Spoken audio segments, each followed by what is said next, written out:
The door is closed. There is no answer. You hear the shower being turned on. Somewhere inside, a tremendous loneliness comes over you. Everybody in the world is doing something without you. The door is closed.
The man with the unimpressive beard notices you approaching.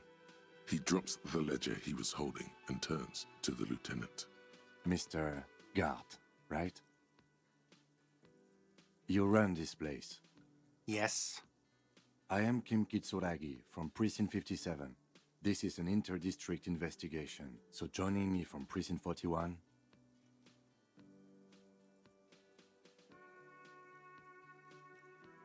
Are you kidding me? Right. Now, I know it took us a while to arrive at the scene. It also took you a while to call us and report the dead body. It was you who placed the call, yes? No, I only just got here. It was probably Sylvie who called you. She usually works the bar here. I'm only temporarily taking over her duties. Do you have her number? As a matter of fact, I do. This sounds like something you can use to call this Sylvie later. You said you just got here. From where? Are you a local? What, of Martinez? No, I live in Jamrock. I only sometimes come here to keep an eye on the place. This is just one of the many, many cafeterias I manage. But you still know your way around, yes? In case... Yes, I know where some things are, but as I said, I don't live here. I just used to work here. And I'm not going to start working here again, if that's what you think. I didn't imply that. Detective. He probably means this is where you step in and ask your questions.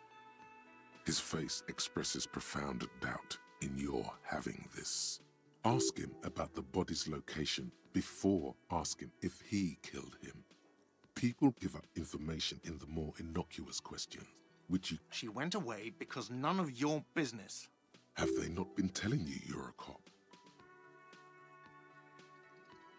Okay, you got me. She went away because of the dead body out back.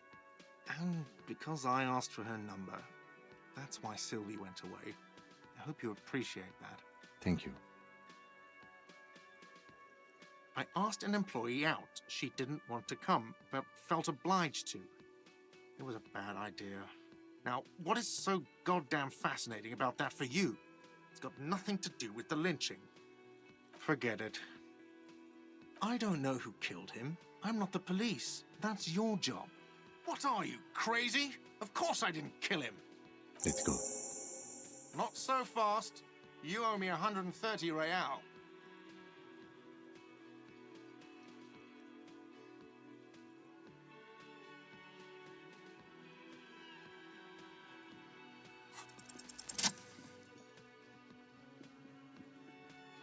As you blow this joint, behind you, a whiny voice shouts. Real mature, man. Real mature.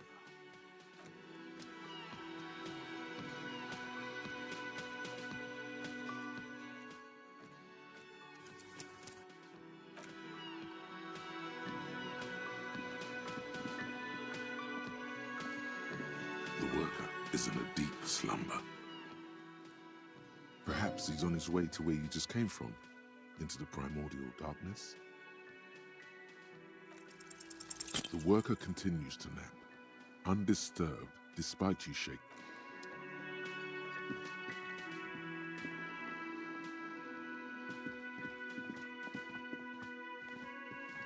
Hello, sweetie. Wait, who's Sweetie? Why, you are, officer. You're a handsome man, officer, with your mustache and your chiseled jaw and that silly dimple on your chin.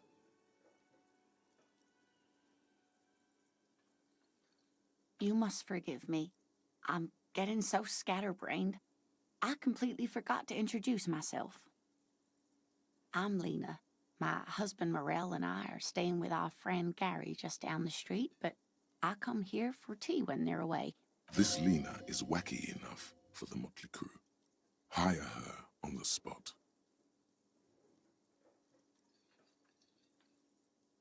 Whatever do you mean? Sequence killers? Oh my. A partner who needs you to get back to helping the people of Martinez. Yes, and it seems to me that you do well to stick close to him. He has the look of an upstanding officer of the law, someone you can lean on, and, sweetie, you are looking unsteady.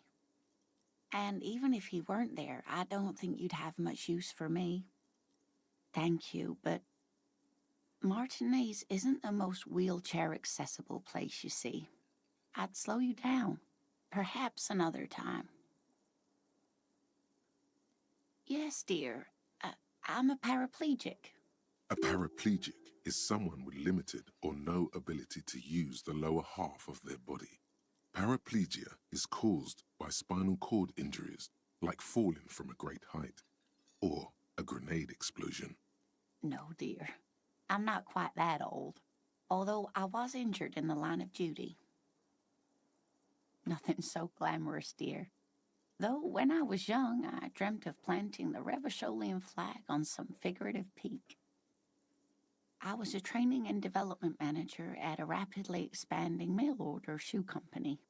You'd think it would be a safe job, but I had to be everywhere, and, well, once I happened to be under some faulty scaffolding. I was lucky. This was almost 20 years ago, and I was compensated exceptionally well. One can only dream of such payoffs nowadays. No problem. Yes, officer. You look rather dazed. Like a stunned fox. But surely things can't be that bad. She nods, but still looks worried. You know where we are, right?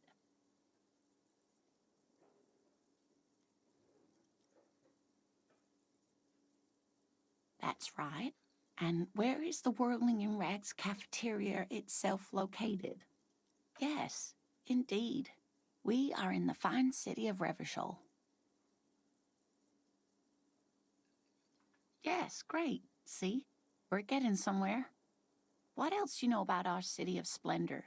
Tattered as she may be. The new disco dancing. It seems like a lifetime ago. Much has changed, but it is still the most beautiful city in the world. A rare jewel set in the sand between the pines.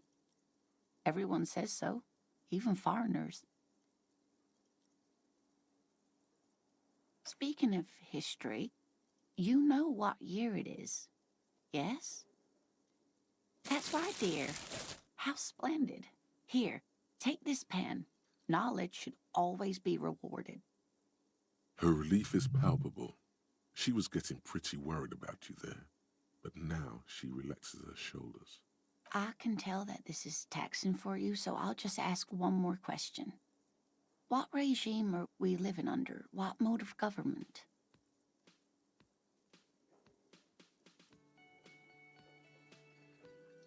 Oh, sweetie, it's really not.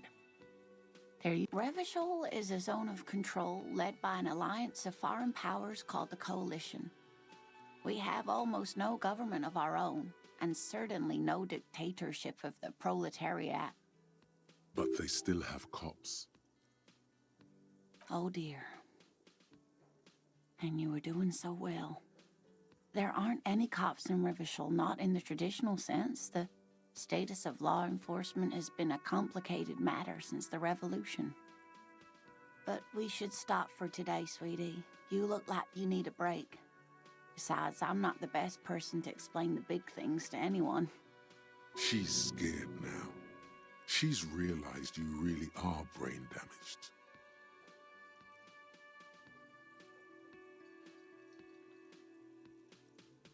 A defeat, I'm afraid. The people of this archipelago tried to build something new, something different. The rest of the world didn't like it, so they came and ended it. It has something to do with everything. I really don't know how to explain it better. You were doing quite well up until the end, dear. It does look like you're having trouble remembering things. History and places. Remembering reality in a word. It's very odd. A sigh. The lieutenant buries his nose in his notebook. But maybe a fresh set of eyes is what the world needs. And while I'm no doctor, such bouts of amnesia are often temporary, so I wouldn't worry too much. Someone more educated in sweeping matters. Maybe you should ask. No, I'm not an encyclopedia. I won't be a guide either. I'm a detective. Of course. Then I don't know. Someone rich, maybe? Wealthy people are educated. Though I don't know where you would find a wealthy person in Martinez. That's a good point. This doesn't look like Rich Central. Of course, dear. Good luck with your case.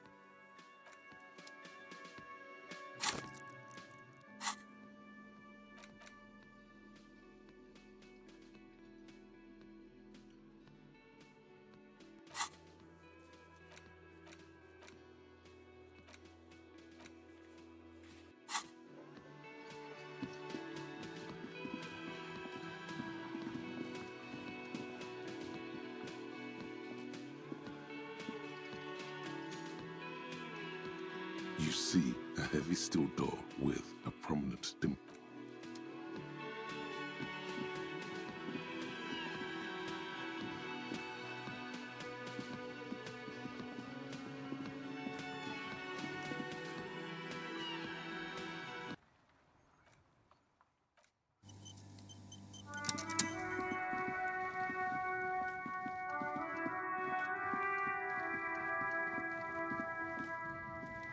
Welcome to Revachol. Don't you welcome to Revachol me. My grandfather came here from a 3,000-year-old racist isolationist culture, while your ancestors came to this island a mere 300 years ago. Every school of thought and government has failed in the city, but I love it nonetheless. It belongs to me as much as it belongs to you. It's men like you who keep Revachol divided, making it that much harder for everyone to climb out of this post-war limbo. What he means is, fixation on the Revacholian nation makes it harder for Revachol to actually attain self-determination. Oh, come on, man. I just said welcome to Revachol. It's a lorry driver thing. I know exactly what you meant. You think my kind doesn't belong here, that I should watch myself and behave. But you see, I'm an officer of the RCM. It's actually my job to make sure you behave. I would advise you to remember that. Silence. The air between them becomes tense. Your partner needs backup. Now's your moment to shine.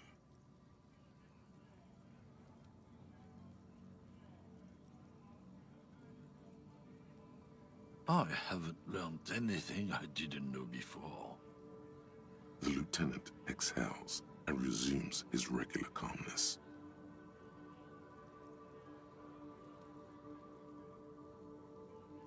Whatever you say, officers. He smells of heavy motor oils, and his breath of high tar content It's about biological determinism. Not the most popular topic nowadays, with the coalition in charge, you know. You might want to change the topic. That is, bury your head under the sand like people who've studied these things say that you and me are superior by design. So, lately we Occidentals have experienced an unfortunate downturn when members of the super... This concerns you, policeman, so you better... Cultural victory? What is this then? It's what the kips of Boogie Street are going for, right under our noses. And the others too, on the radio. It's true. Also, you need to realize the dangers of mixing races. Who knows what? Don't push your luck, Runt. Looking for something, Runt? Come to tell me to fuck off again? Oh, not much anymore. I'm here to pick up some cargo. The strike? Oh, they've been at it for a while. Apples? Apples is exactly the kind of thing you'd say if you had something to hide. Look, as detective. I come from a... Oh, I'm here to pick up a load of fucking apples, man. Just regular... Koiko may be another derogative. For a person from Grad, you think? Yep, it's one of their main exports. In fact, Yekokata is a desolate wasteland whose name literally translates to Zone of Ecological. Yeah? Says who? Then, I guess they grow apples somewhere else. You can never really tell with those koikos. He means the people living in Grad. Yeah, you know, Gradniks, Gradvolk. Hey, if the name and description fit by the very grace of... did you miss the part where I said they aren't here yet? Besides... Relax. You've got all you can get here. He probably doesn't even know what he's hauling, even if it is something unsavory. So he'd remain unaccountable. Oh yeah, they're a big deal. My great-grandfather was a carter, had a royal license and everything. We've tried to hold on to our privileges. Sure fucking is. We have a guild and everything, huh? Very ancient. Very pressed. Goddamn right. They've been trying... trusting street thugs with their goods.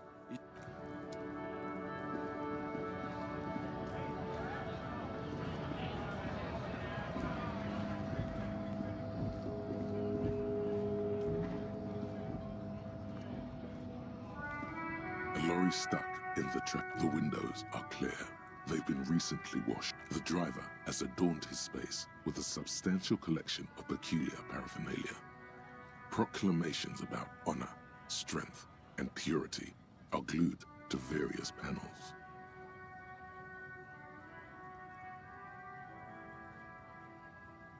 A large metal pendant hangs from the rear-view mirror. The pendant features a sun crowned with wavy rays. It is a seal of Royalist-era Revachol. The back end of the cabin has a small a book with ragged edges catches your notice. Racist nationalist paraphernalia. Not unusual in this part of town. This is our guy. Likely, yes. This guy's proud of who he is. Drapes it all over his machine. There he is, in front of Rita, smoking nervously, hoping it's over.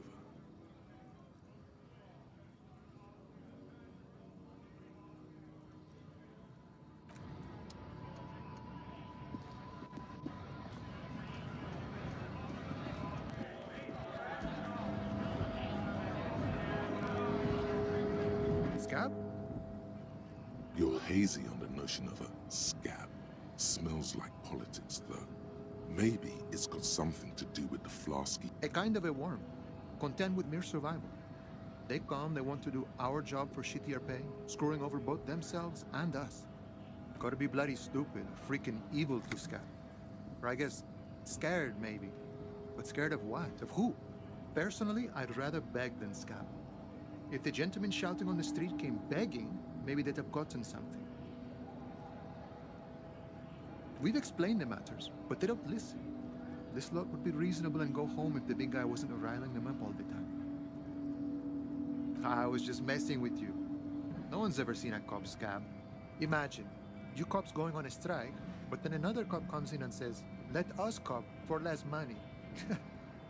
Speaking of, what brings the RCM here? To the Wild North? Come to see the strife? You know, serious business. I'm sure the big boss will be glad to tell you. You'll have to ask him first. He's a chatty guy. Wants to talk about the strike too. Just can't break the command structure and tell you now. Oh, good, good. What matters do you want to discuss with Everard? Everard's got a lot of knowledge about a lot of things, eh? I don't operate in that capacity. I'm not a grand... If it's all so simple. Aye. Walk right past Measurehead and go in. Yeah, the 2.5-meter tall Semini supremacist there. Walk right past him, then press the button to unlock the door, then go past him again, and you enter the arbor through the office. Está. Don't worry, I'm sure it's not completely impossible. For example, you could best Measurehead in a physical confrontation, or you could convert to a Semini supremacist worldview. Or, maybe it actually is completely impossible. Jean-Luc himself would say the philosophy has proven overly heroic for the scabs to convert to. Not enough intuition. Not yet, no. He's incredibly strong. Sure.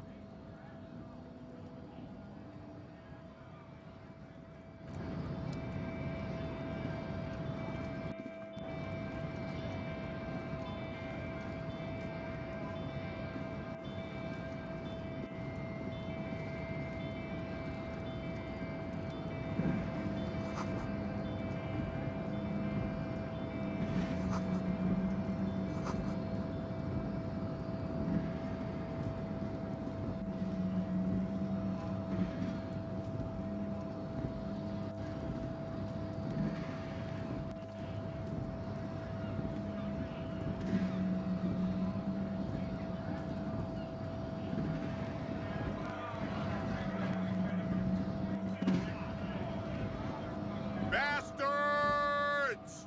We have a right to work! Hold up and stay frosty, everyone. Cops are here. You here to fuck with us? Beat the honest worker down. Good. We're fighting for a cause here. Right to work! Right to work! Besides, we're not that different. It helps if people see us talking, cops and strikebreakers together. Shows authorities are on our side. Builds confidence. Rights of people. Rights of workers. To have gainful employment. To make a salary. And feed their families. His manner of speaking is wooden, the tone of voice bland and uninspired, almost as if compiling replies from a set of learned phrases. Might be time. Don't let the fat bastards tread on you. Cops tend to side with the higher-ups, but you're essentially still workers. I don't trust cops, but I can see you understand the Right to work! Right to work! Maybe you should ask them the questions, like why we're not allowed to make a living here. Shame on you! We have families to feed, you piece of shit. So do we, Scab.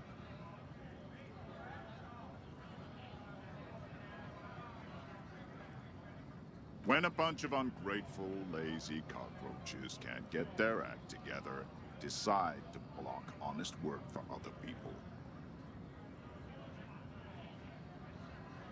Beats me. They mumble nonsense about boardrooms and workers' rights, while we have the right to work! There's something odd in the way he carries himself. His set of clothing looks vaguely mismatched. The different pieces of the attire seem ill-fitting. His shirt is far too small and an unpleasantly tight fit, while the overalls, held up by a belt, seem to fit a man with much more corpulence. He ignores your question, choosing instead to turn to the emaciated workers, raising both fists. Silence is the answer. There's something off here, but he won't say what. We were promised work. We'd be in there, working, if the bastards hadn't shut the gates. Main gate's locked. Would take heavy ordnance to bust it open. Could try to get in through the secretary's office. Door's locked. The guard's blocking the way to the access panel. And I don't mean the scrawny mess punk either. I mean head measurer. Or whatever he is. Huge Seminese guy standing up there on the overhead passage. Won't let anyone by. Bad. Standing on a narrow bridge, he's got a strategically advantageous position. And he's trained.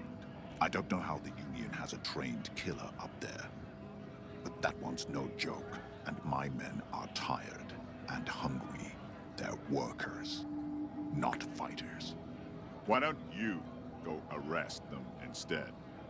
It would be better for the neighborhood if you went home, at least for now, if you can't get in anyway. No! They will give up eventually. Or get drunk. Leave the button unguarded. Then we charge. Honest men and women, with rights, to work, to be useful, not toys for corporate interests. We came here to help the harbor run smoothly in time of crisis. If Union fucks don't want work, they ought to let in those who do want work. I have a question. Why do all these men follow your leadership? You think they follow because I'm big and loud? No. They follow the rules of the market, the rules of the economy, because they were given a job to do! You've been talking to him for quite a while now. Something is off with this guy. Ask him where he's from. What's it to you? No, don't think we've met before. Every once in a while, it's like you can see glimpses of another guy under the guise of this fighter for jobs. He seems more brutal. We're all workers, right? Workers stick together. Came from the eminent domain, in Jamrock. Backgrounds in odd jobs, heavy lifting, cargo hauling, bouncer work. I know the drill. Worked at Territorial. Ring a bell?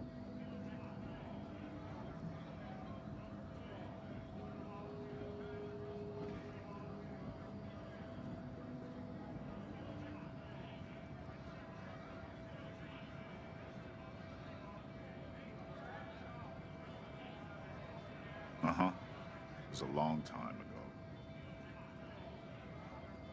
What's it to you? No. Every once in a while. We're all workers, right? Workers stick together. Came from the eminent domain, in Jamrock. Backgrounds in odd jobs. Heavy. Worked at Territorial. Uh-huh. It was a long time ago.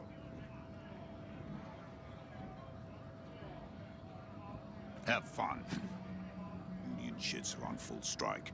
Don't think they're going to let you through the gates. Why you want to meet that fat asshole? I know nothing about a murder. Wouldn't put it past these harbor bugs. They'd do anything to stay alive. Right to work! It's shameful. Cops doing nothing. You should bring backup. Open up the gates for us. Blockading gainful employment for workers is a crime. We are not picking a side in this just yet, sir. Pity. Let us work! Aces low.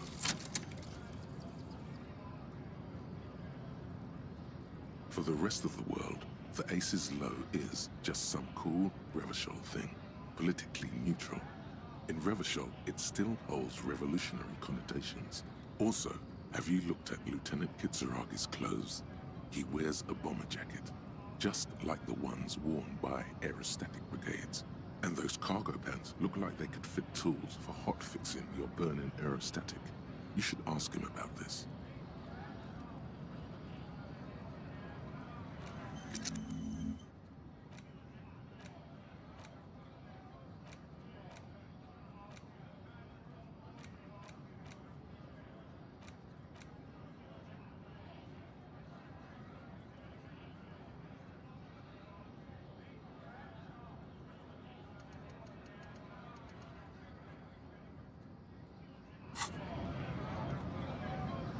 Yes? No response. He's having trouble processing it, believing it even. A moment passes. The lieutenant glances at the sportswoman. What about me? What? This? It's just seasonal clothing. Where is this going?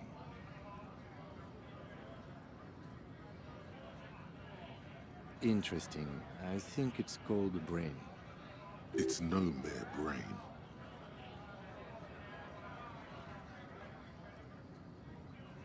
Anyway,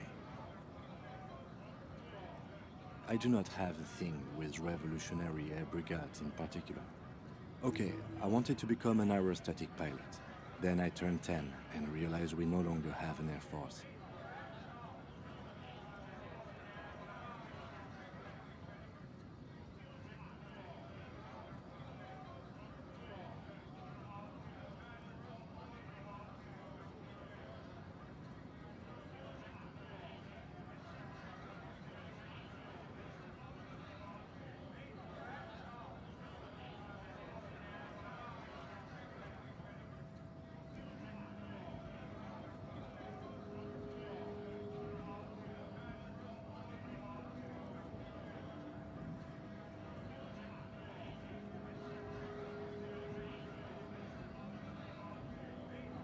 Absolutely nothing.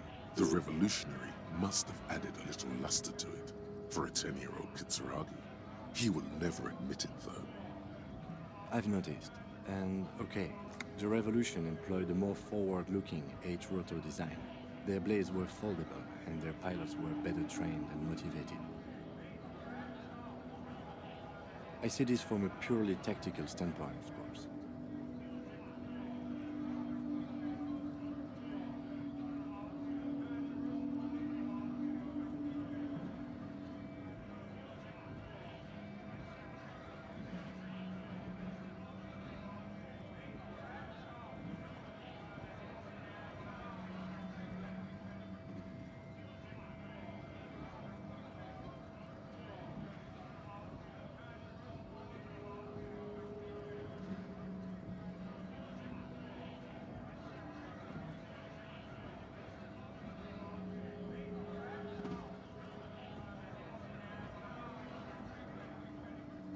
Good.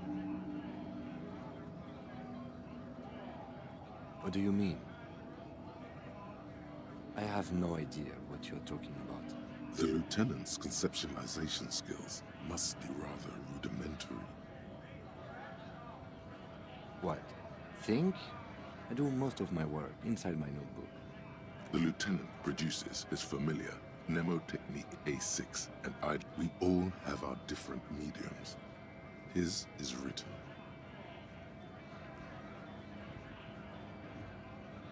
Good. Let's change the subject.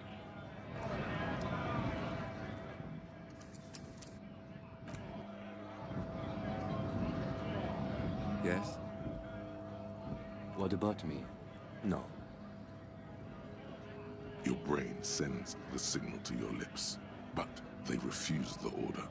Something is paralyzing them. It's like you're knocked down. Something the matter, detective? What's going on? It's like you're a puppet in his hands.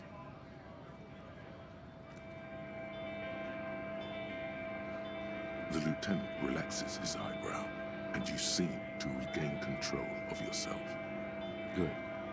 Let's...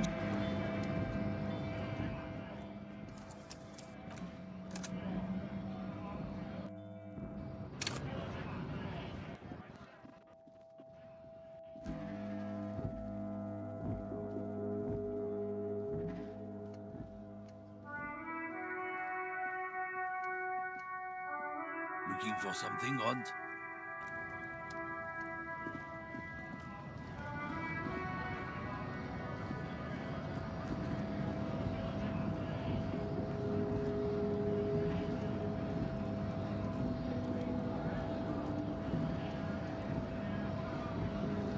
All I'm wondering, man. You know, serious bit. He's a chatty guy. What?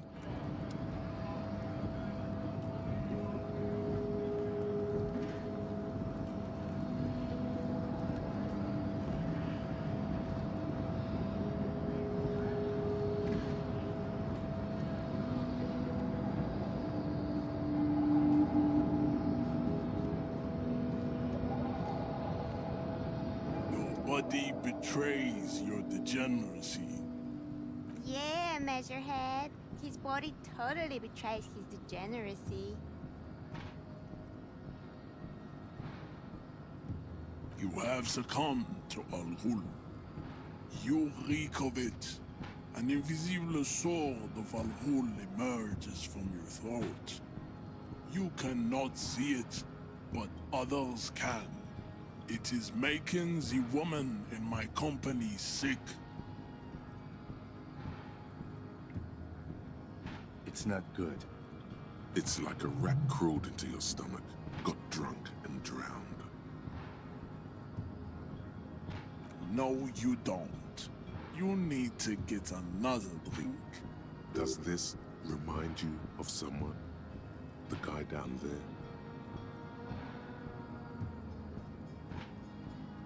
Look at my chronology. I am the pinnacle of my haplogroup. The pink blob is a bad example, even of yours. It saddens me. You were once a noble and powerful race. You gave the world eugenics, electricity, and powerful weapons of war like missiles and aerostatic aircraft. You made great gains in metallurgy, race theory, and statecraft. You dominated lesser cultures, like the deformed Hemians and the inexplicably potato-obsessed Kroikos. But now your ascent to the genetic summit has halted. You are obsessed with sadness and with frivolous pop culture.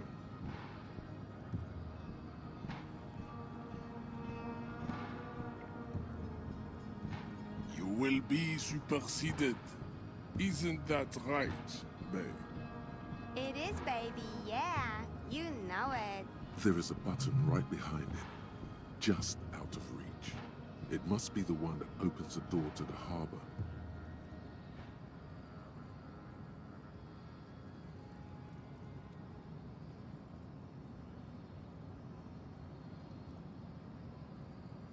It is my task to keep the degenerate drunks from entering the harbor.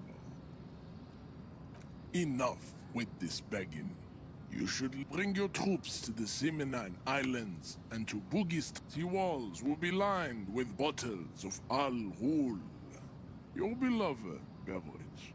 Inside, we will store the odes to homosexuality you call art, and your microcephalic skull. There may be a peaceful solution to this. You could internalize Meshehet's race theory. He would take you as one of his own. The best idea.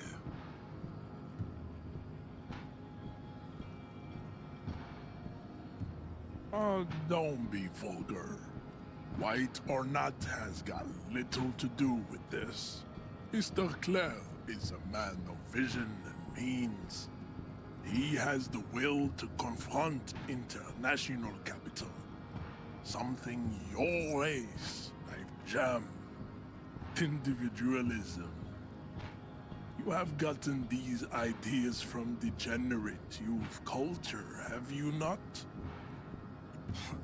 Rock and roll is... I am not surprised you enjoy it so much. This has happened to many of the side products of the inevitable cultural victory of the South. I am a descendant. The narrow streets of Ulimbuir. No. I have heard about... I'm from Couronne. And no, it is not just irrelevant. You have heard enough about our phylogenetic secrets for today. Ask what kind of races there are first. Classification is core to this stuff. Do you? The lieutenant looks toward the harbor's electronic door, and then, to you, he lets out an audible sigh.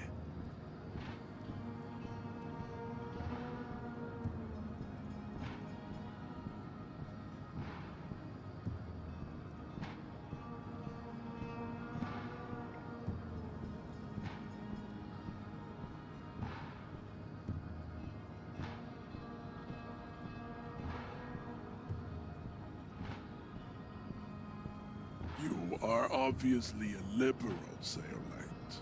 A polyculturalist. I can see it from your love of microtechnology and your sartorial. There are 3 categories of race. Type A, the heroic races. Type B, the servile races.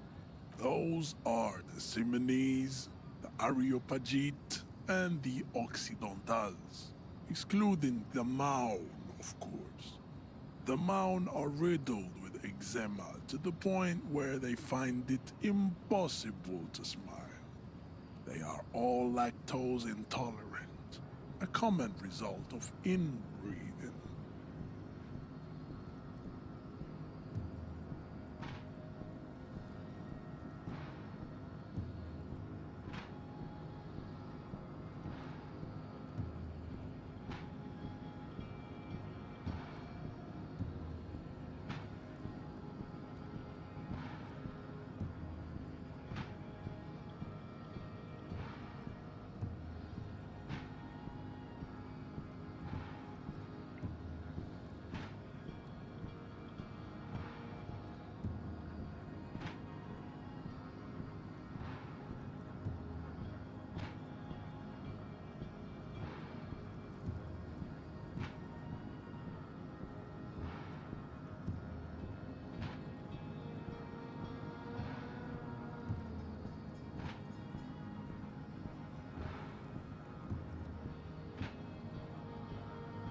A receding genetic pool has led the Maun on reprehensible street parades. In the Vespertines and Messenians of Vesper and Messina, the ancient Meteorans of the other large Mondial civilization, the Mesk, are two overproduction of as proven by the Maun and the Mesk. Occidental type A is in retrograde. The Simonese and the Areopagites are on the ascent. The Areopagites are sleek, long-headed. The Simonese are powerful, mesomorphic. The former is an immutable progenitor, unchanged since the Super Isola of Pericarnassus. Ancient brains rest in their slender skulls.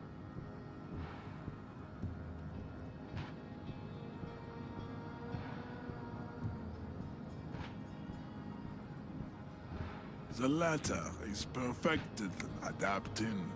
Together they form the sim. Nature was not capable of more. Type B are the unheroic. The Khoikos of Grab, Yugo, Zimsk, Shest et al. Are what? Yes. To an untrained eye, the Khoiko appear white and pinkish, like a hand sandwich. But look. Pinkness is a racial quality that has to be earned through the Koiko, the countless. Wouldn't he be one for ethnostates? They are microscopic. Its leaders will be the genetic epitome of the Simonese and Revacholians. Is it 82,000 years that we've been recording history? You have very little idea of what is happening, but that seems a little off.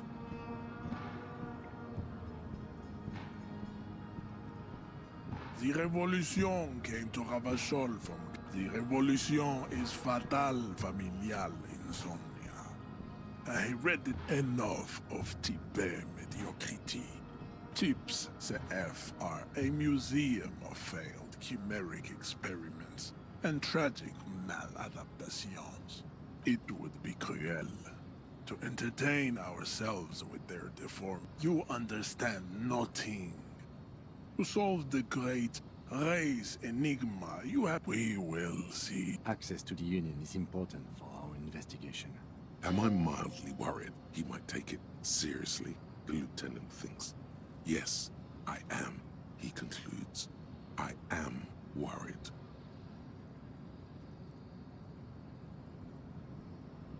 You need to internalize what you have heard here today, then return to me. This clarity does not come instantly. I cannot possibly imagine what else we have to discuss, Tibet Vacholian. Your love for disco music and Venereal. I think this racist is better than the last, but the next racist will be a really good one. That will be the... He will grant us 3 wishes. Your pedomorphic friend has quick wits. The lieutenant does not flinch. You should keep him close. The congenital defect of farsightedness does not render him a complete invalid. He still has the use of his mind.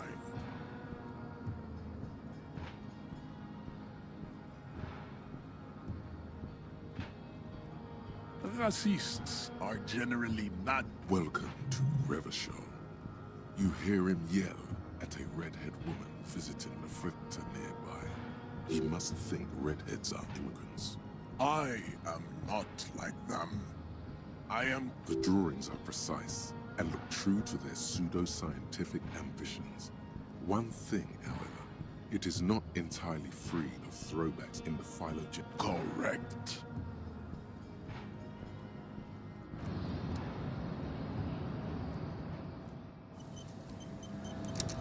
The unpromising race pupil returns.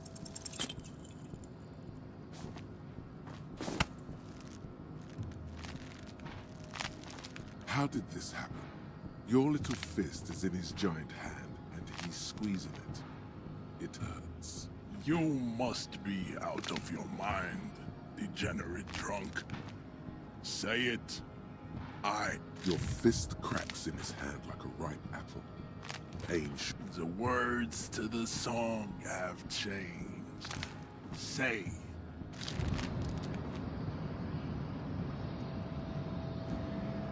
You feel something in your chest, an unnatural pressure. It's spreading to your left arm.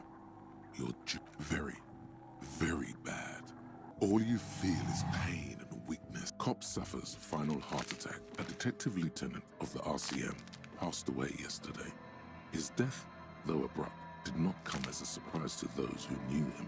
He was the heavy...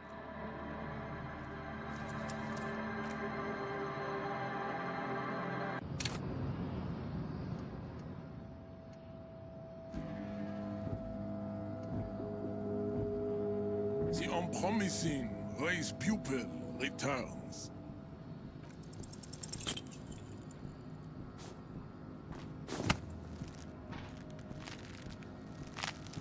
How did this happen? You must be out. Your fist cracked. The words to the song have changed.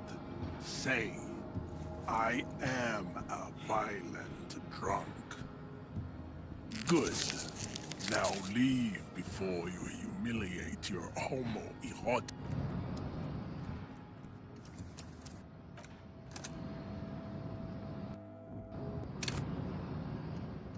The unpromising race pupil returns.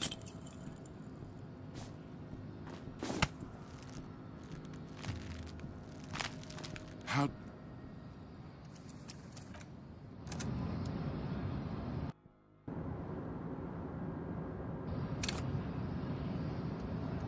The unpromising race pupil returns.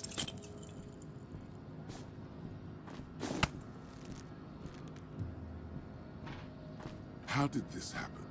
Your little fist is in his giant hand, and he's squeezing it. It hurts.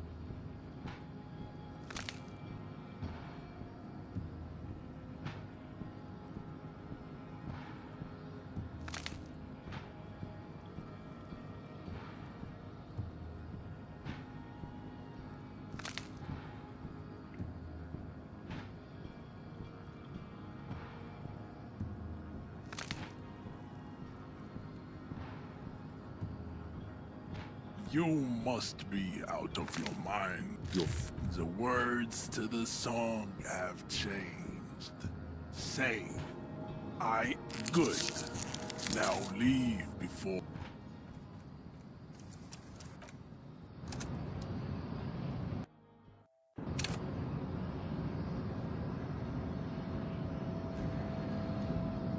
The unpromising race pupil returns.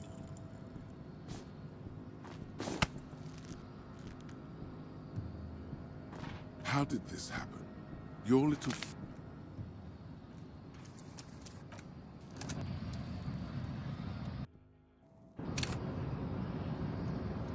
The unpromising race pupil returns.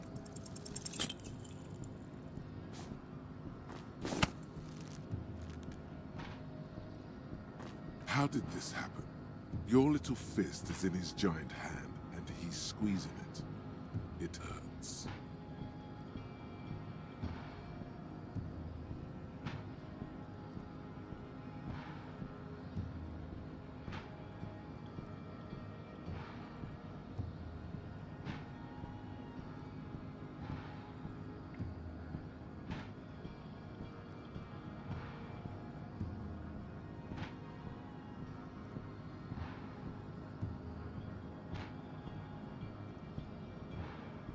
You must be out of your mind, degenerate.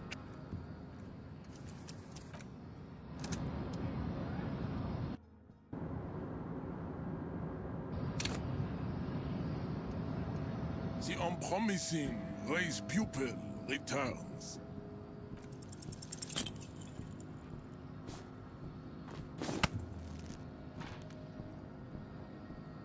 How did this happen? Your little fist is in his giant hand, and he's squeezing it. It hurts.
Now it's turning into a kind of a snow limbo, man.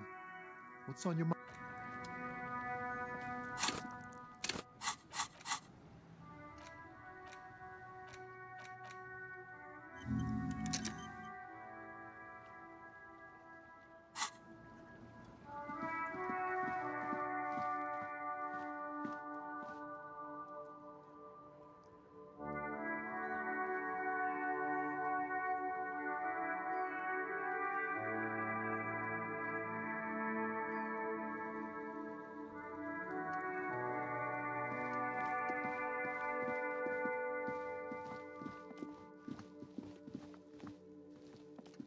You see a set of tire tracks in the brown slush that covers the plaza mosaic. No, these tracks are not interesting at all. Let the street sweeper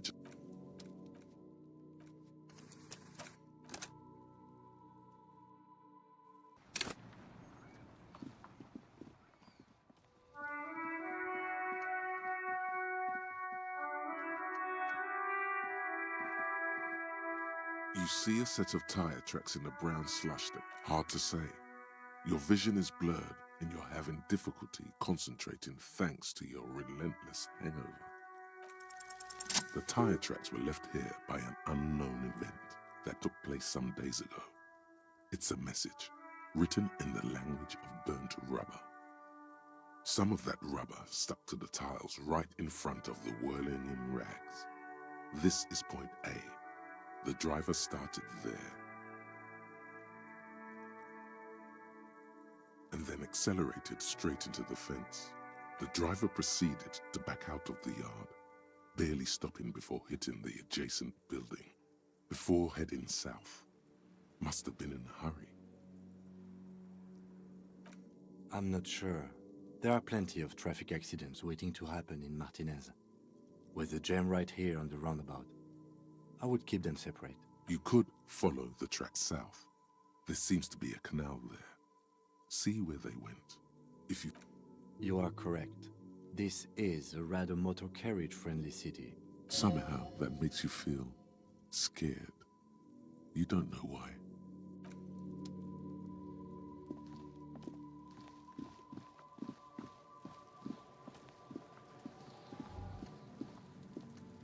There's something in there, not necessarily connected to the case, but still.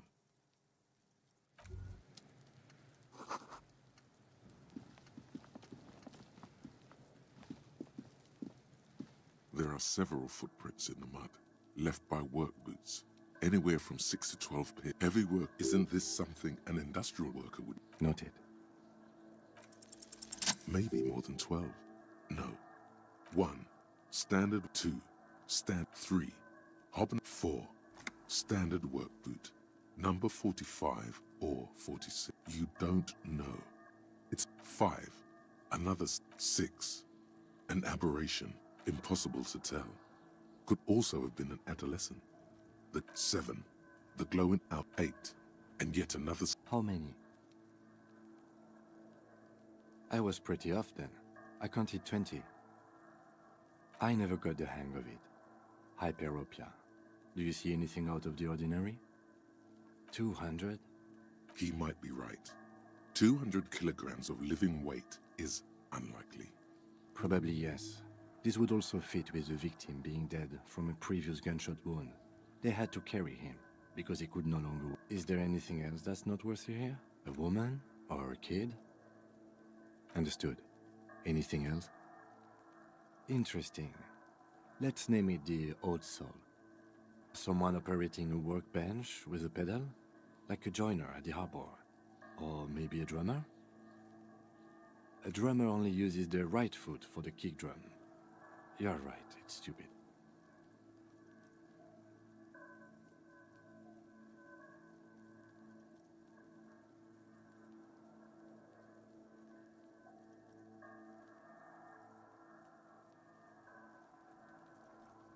Perhaps it could be a driver.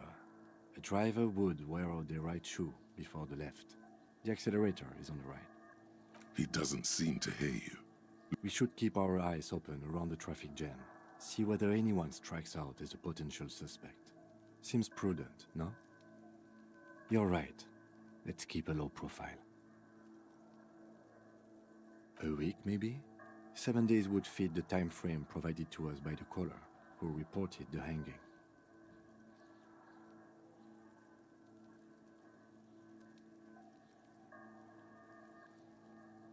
It is not impossible. I polled last week. Correct again. Sub-zero temperatures would preserve the... What do I think? Then, after hoisting him up. Indeed. But we know the victim... Body's tracks? Yes.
You see two lowly, defeated speakers, thralls, slaves basically, perched atop them like... I can see you have a taste for luxury, officer.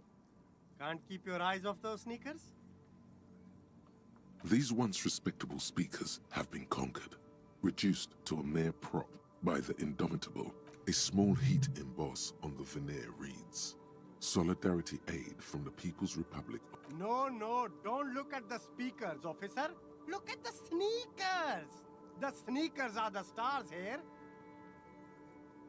No, don't pity them, officer. These are old Samaran garbage. Don't even look at them.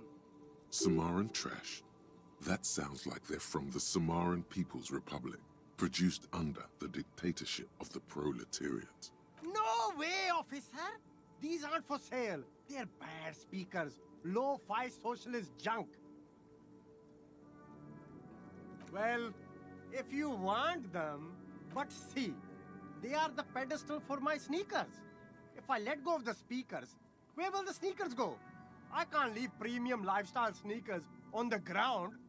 If, on the other hand, you wanted to buy the sneakers too, I could maybe throw in the speakers for a little extra. 50 cents? Damn, so you have to buy the sneakers first. A pair of Faun Ultras. The design is impossibly sleek and simple. A futuristic silhouette with a sleek monochrome colorway, a jet black upper, and a silver-lined midsole. Those sneakers, mister. Those sneakers are the latest Faun sneakers. Super air, super fine, super cool. Only 50 real. Only? That's madness. Faun Ultra. We're the future. You remember the slogan from some magazine.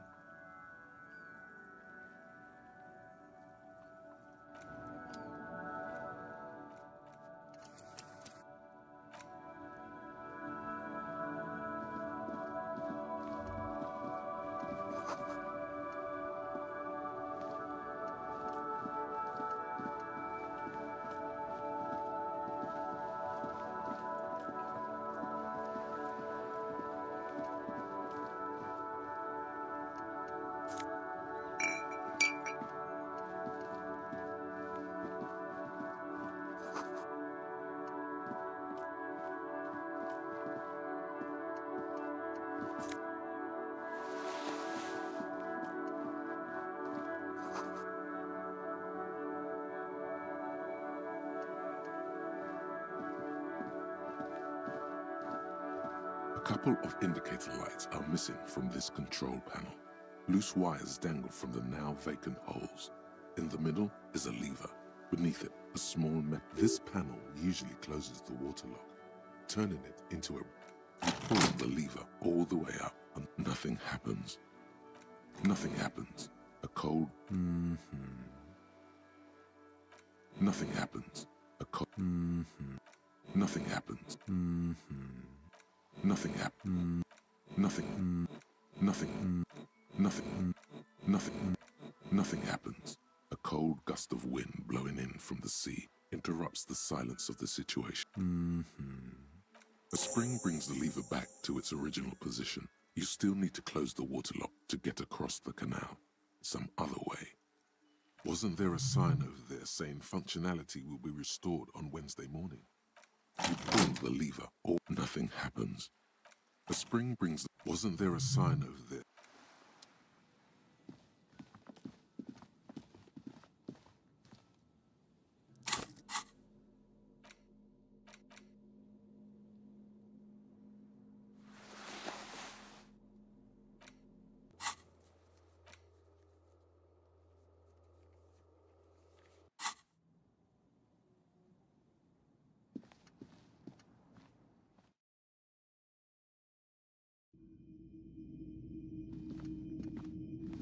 A typical Martinez streetlight sits among assorted floor and table lamps.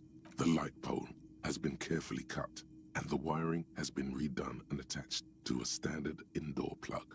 The light buzzes faintly, but persistently. This would make quite a statement in your living room. Yes, officer. As you see, it's in perfect working order. His manner is casual, but his speech is careful, measured. He wants you to know that he has nothing to hide. It was brought to me to be altered. We are not here to investigate the theft of city property. You have to admit it's rather clever what he's done with it. 700 real. A bargain, I dare say. The light has undergone 3 transformations, and every transformation, large or small, has a price tag.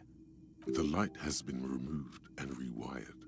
That's 2 The most important transformation is the light's placement among ordinary indoor fixtures, which has adjusted its morphological field. The light became suitable for use inside. Okay, that checks out.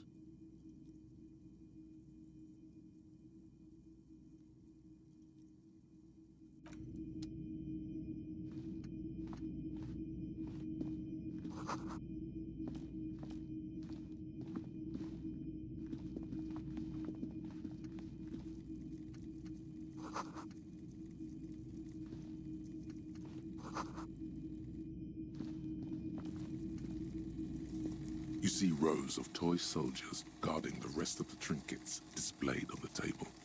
Some on horseback, others in rags, others yet in bright blue uniforms.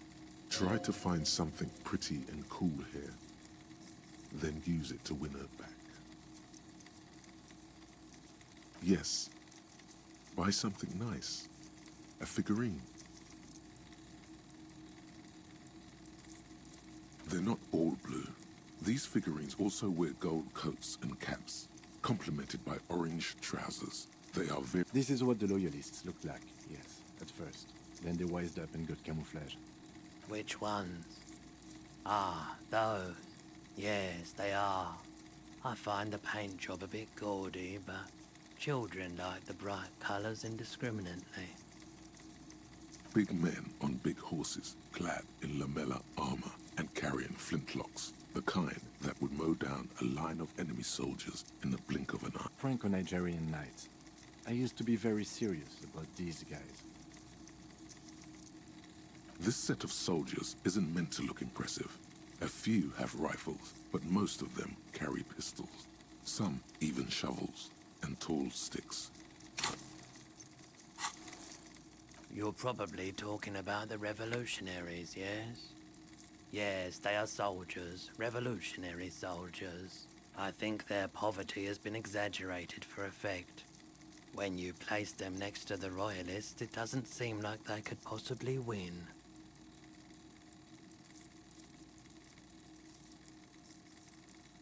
Maybe. Why? What's this? A headless man riding a horse? A headless man wearing futuristic tracksuit trousers that say found. Oh, that's the Headless Phone Rider. The Headless Phone Rider. It's an urban legend about a man who rides the streets of Revachol sporting a fawn tracksuit. As you see, he's missing his head. 50 cents. Bargain priced. I'll throw in the tiny cap too. I think he's looking for it. Or something. That part of the story has many interpretations. He lost his cap when he lost his head. Perhaps he's looking for the head. Did I mention that this figurine is supposed to be lucky? Always carry it with you.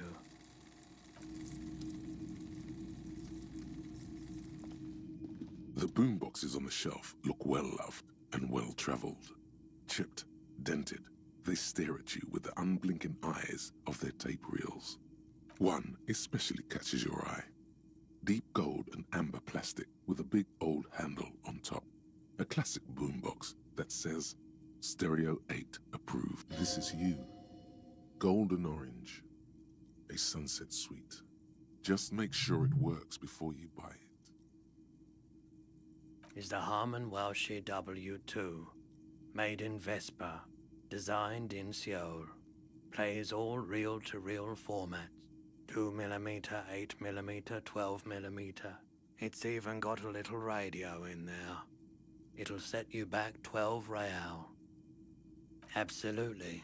I've tested each one myself with recordings of speech. Found sounds and music from a variety of genres. Even though I don't really like music. That's odd. Why doesn't he like music? The stuff I record myself. Silverware shaking in drawers as motor cars race by. Maybe you should ditch music as well. Get into these more If police work means playing tapes, sure. You can use it for that.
You see, Excuse me, nothing. Why are... she speaks oddly enough. The more she tries to draw you away from the curtains. This is inhabitants of, aside from poking at it, just as you're... Sir, don't touch that. Parapsychologically... She looks away, mumbling. Why is everyone always messing with the curtains? Why can't they just buy books like normal people? No! Talking is... There is something mysterious about the curtains, tattered with age and covered in dust, hang before you, as if taunting you. You see... I warned you. You're...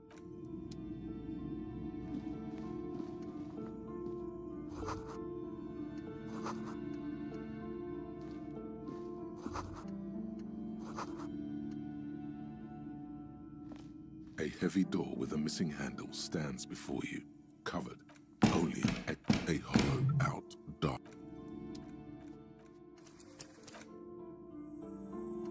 A heavy door with a missing handle stands before you, covered in dozens, if not hundreds, of Seminese trinkets and charms.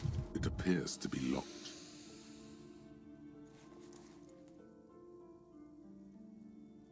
You smash into the wood and see a small crack appear on the doorframe. It's going to take one more try to break through to the other side. But you've done it. You're not thinking of trying again, are you?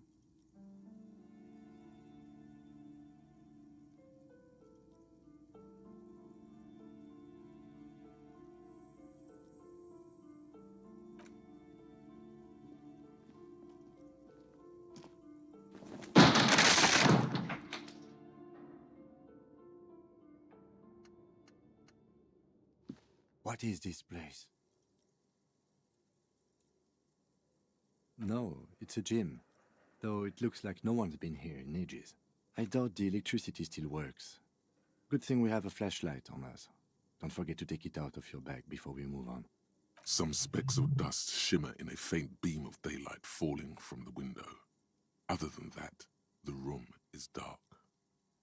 An eerie feeling rises in your chest. Yes, because it's closed. Now let's move on, shall we? Yes?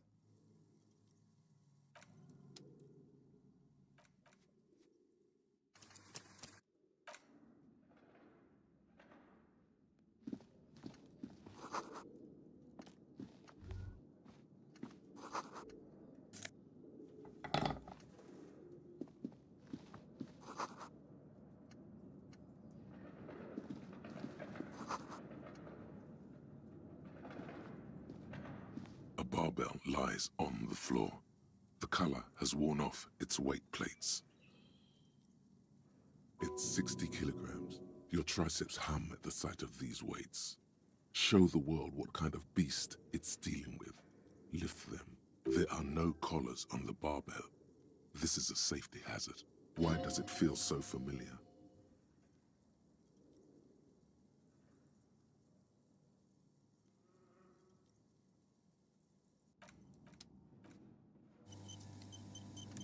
The barbell waits patiently on the floor, like a dog for its master.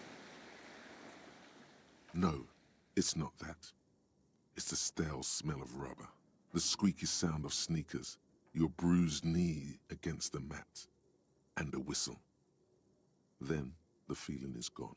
It's just a memory from another life. When you were young and fit. You're right. The weight may fall off. Better not touch it then.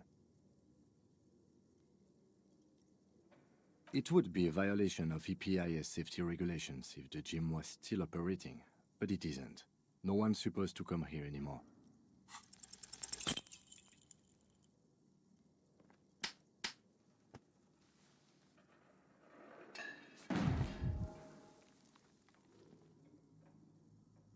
You manage to hoist it off the ground, but the barbell feels wobbly and dangerous. Your hands slick with sweat. Turns out you're no beast. Maybe it wasn't such a good idea to smash through that back door. Proper weightlifting gloves would definitely afford a better grip.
This appears to be some kind of machine with a cube-shaped heart and a wired framework. The keyboard has a rectangular on-off button. A piece of paper still hangs from the printer. A radio computer. What he means is that these things cost money. Why would anyone just leave it behind? This is the Ream Civic radio computer, model RC512. We have one of these down at the station, but I never really learned how to use it. The machine lights up like some prehistoric animal stirring from its slumber, revealing fluorescent play and print keys on the keyboard. The hatch is empty like a beehive without its brood. This is where the memory should go. Nothing happens. Nothing happens. Something's missing. There's no tape in the player.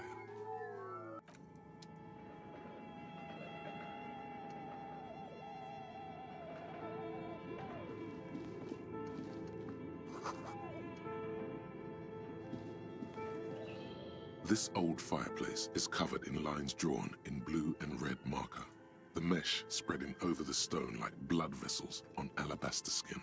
The whole thing resembles Kadran mosaic tiles. History classes, students with their textbooks open, studying the radio frequencies, it seems. UKV-12 unclear. It looks like a cardiovascular system split into veins and capillaries.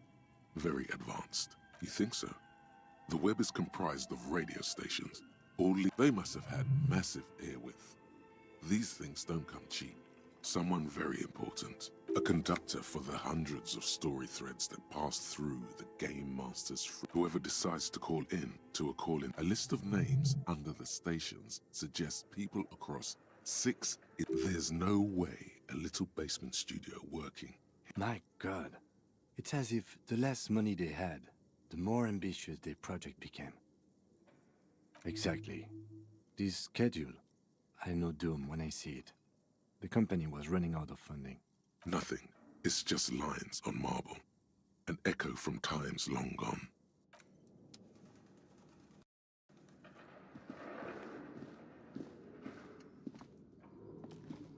Your flashlight slides over an old green chalkboard covered in scribbles. Some of the writing has faded with age. These lithe, pointy-eared creatures appear to be different types of welkins. You make out autumnal candle welkins, casting translucent welkins, with organs shining under their skin, and even ether welkins, hailing from the vast emptiness of sidereal space.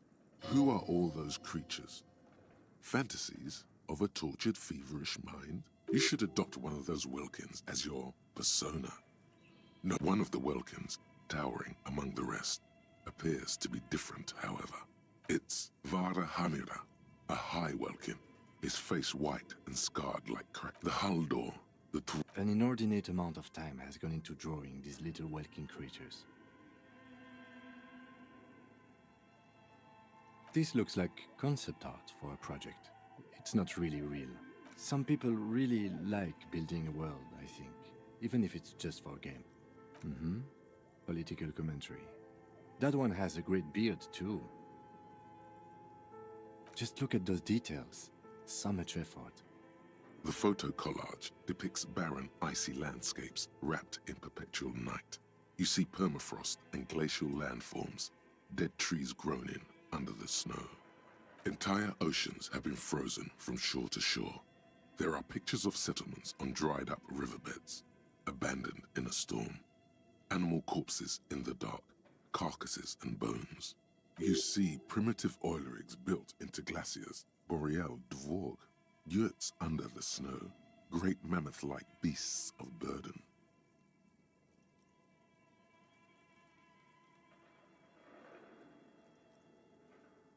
Albeit dark and cold, this vision also feels cozy in its own way, like eggnog or morphine, a much-needed respite from our own world. A pinned postcard reads, "The heat-death scenario. A desperate fight for geothermal energy engulfs the world as Wirral becomes untethered. This is a monthly calendar from the year 50. Cryptic words like sprint, daily. It looks a bit like an academic calendar. Minimi stands for a mini meeting. It's part of a bigger framework for managing work called RUN. Station 41 tried to implement it As time goes on, the numbers in the boxes grow rarer and rarer. The board becomes Looks like they didn't make it. A note in the bottom left corner of the chalkboard says, see the prod schedule. The handwriting is only partly legible, but you can still make out 3 slogans: call in, tune out. The full text reads, these lithe who are you should one of the Welkins. Your eyes glide over 4 sections. Okay. What do you think is going on with that computer, chalkboard, and fireplace?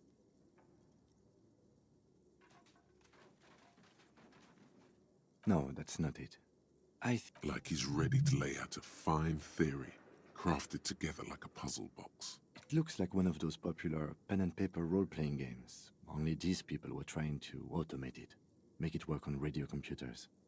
Through call-in stations, none of the players have to be physically present. Anyone in the world can participate in the game, as long as they have a two-way radio. Then there's the game master frequency that listens in on the smaller call-in stations.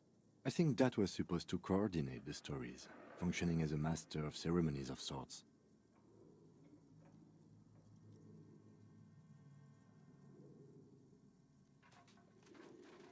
His fascination has swept aside other concerns for the moment. He's a little hooked. Coordinating so many games would take a whole switchboard of people, possibly divided into sub-frequencies.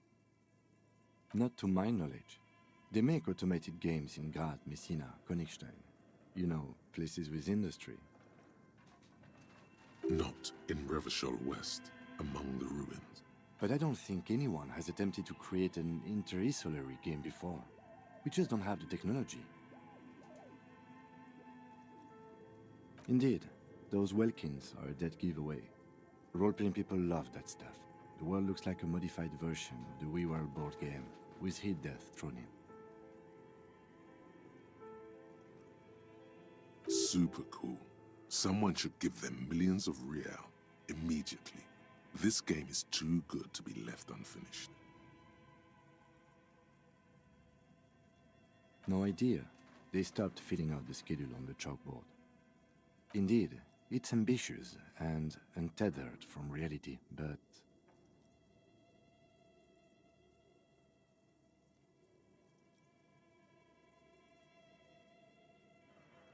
It's too late for that, I'm afraid. Okay, let's keep moving.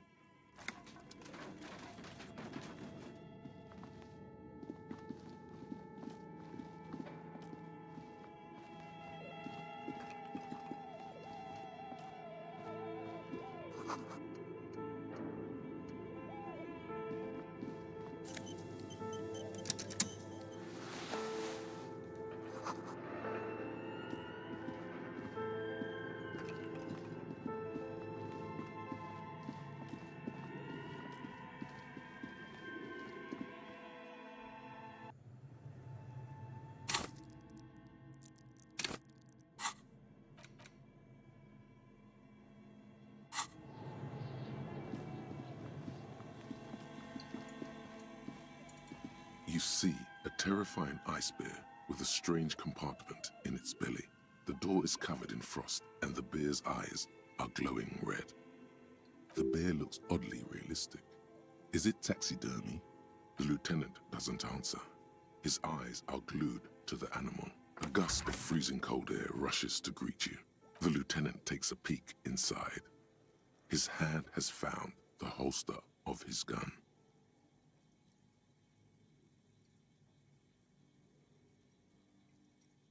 Of course, just a giant ice bear-shaped fridge.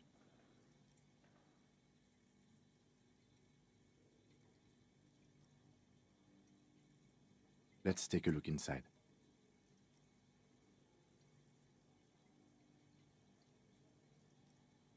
The shelves are empty. All you see are crumpled ice cream wrappers with the brand name, Revachol Ice City. A handwritten note has been attached to the door. The fridge is huge. You pocket the note and the little fridge magnets keeping it on the door. A friendly cartoon bear smiles back at you from a glossy cellophane wrapper. It looks nothing like the fridge. The paper still smells of vanilla and chocolate. Good question. It looks like an ice cream fridge. I know. What an unfortunate marketing choice. What is even worse, the bear is still costing them money to this day. The fridge buzzes with energy. The electricity bill on this thing must be catastrophic.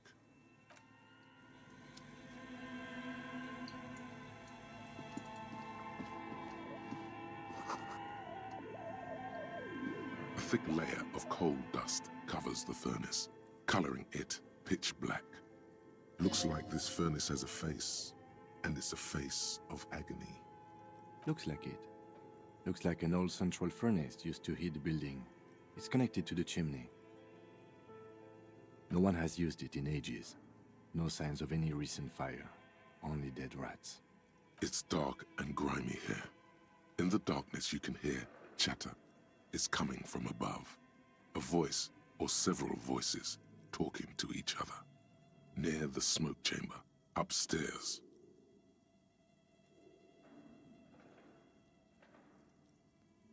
The echo is so prominent, it's impossible to discern what the voices are saying or what's producing them.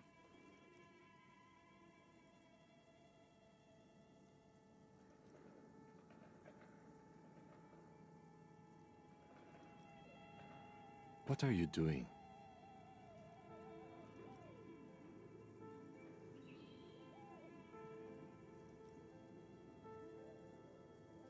Wait, really? We should investigate, see if someone's upstairs. A lush layer of coal now covers your skin, sinking into the wrinkles. Your hands look ancient. Maybe you could paint something with this coal. Leave a cave painting for future archaeologists. A hollow ring.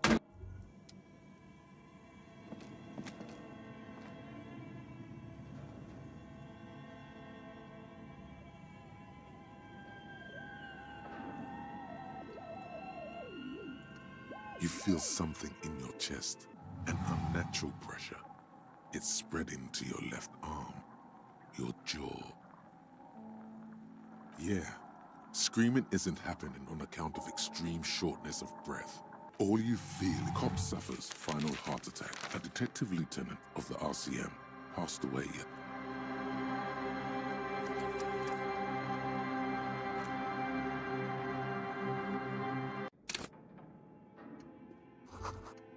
Looks like someone tried to reconceptualize their business here. Look, the skis and rotor blades both bear the same slipstream. That's a good question.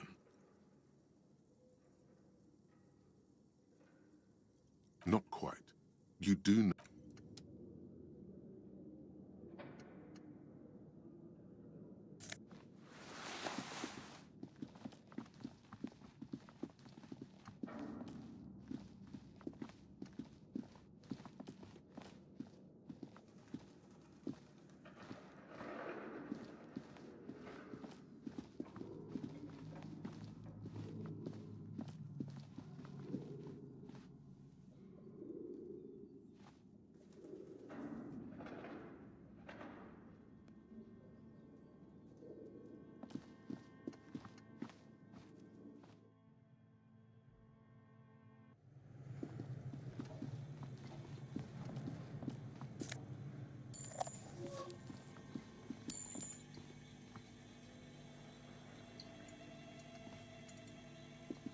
You see a terrifying ice bear with a strange compartment in its belly.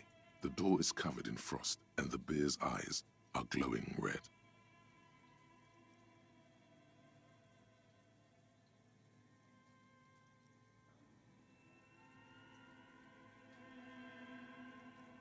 The bear looks oddly realistic. Is it taxidermy? The lieutenant doesn't answer. His gust of free. The lieutenant takes a peek. Of course. Let's take a look inside. The shelves are empty. Or you pocket the note. A friend, the paper still smells. Good question. I know. What is even... The fridge buzzes.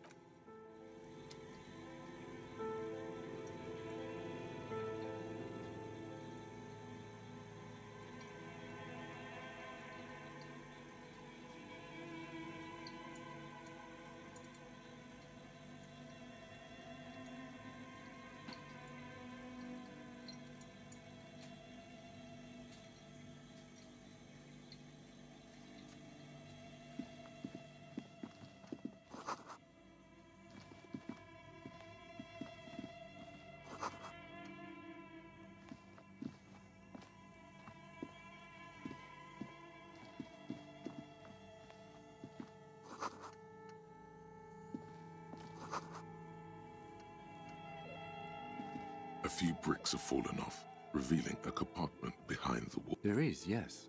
And there also appears to be something inside the hole. Interesting. Do you want to take a look? Sure. Okay, here's some more rifles. None of these seem to be working. No!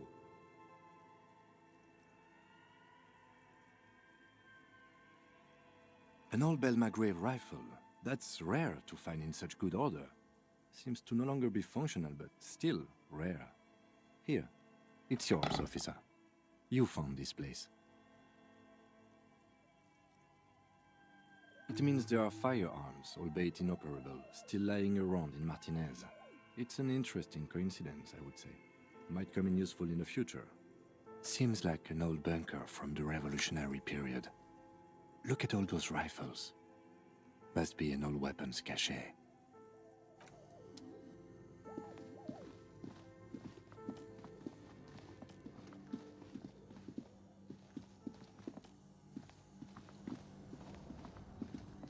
Two cables are plugged into the breakable.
Two cables are plugged into the breaker box.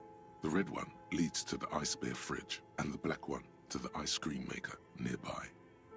Something close to you dies with a soft electric purr. Why did you do that?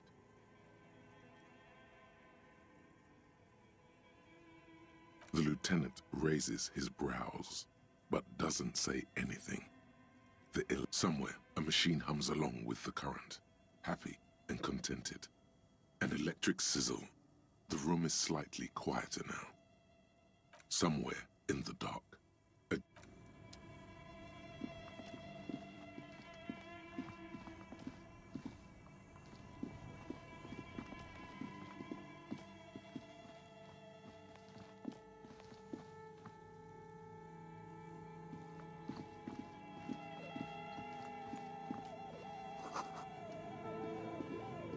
thick layer.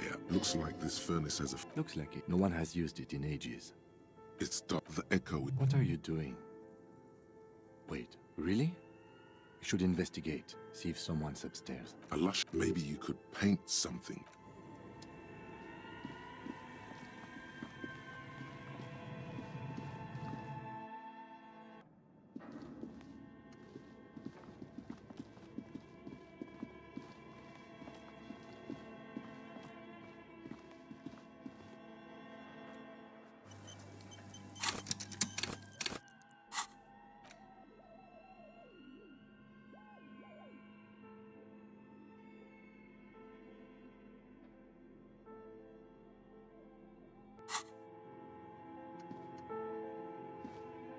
An iron safety curtain curves before... This is directly above the central furnace. What an odd thing to do.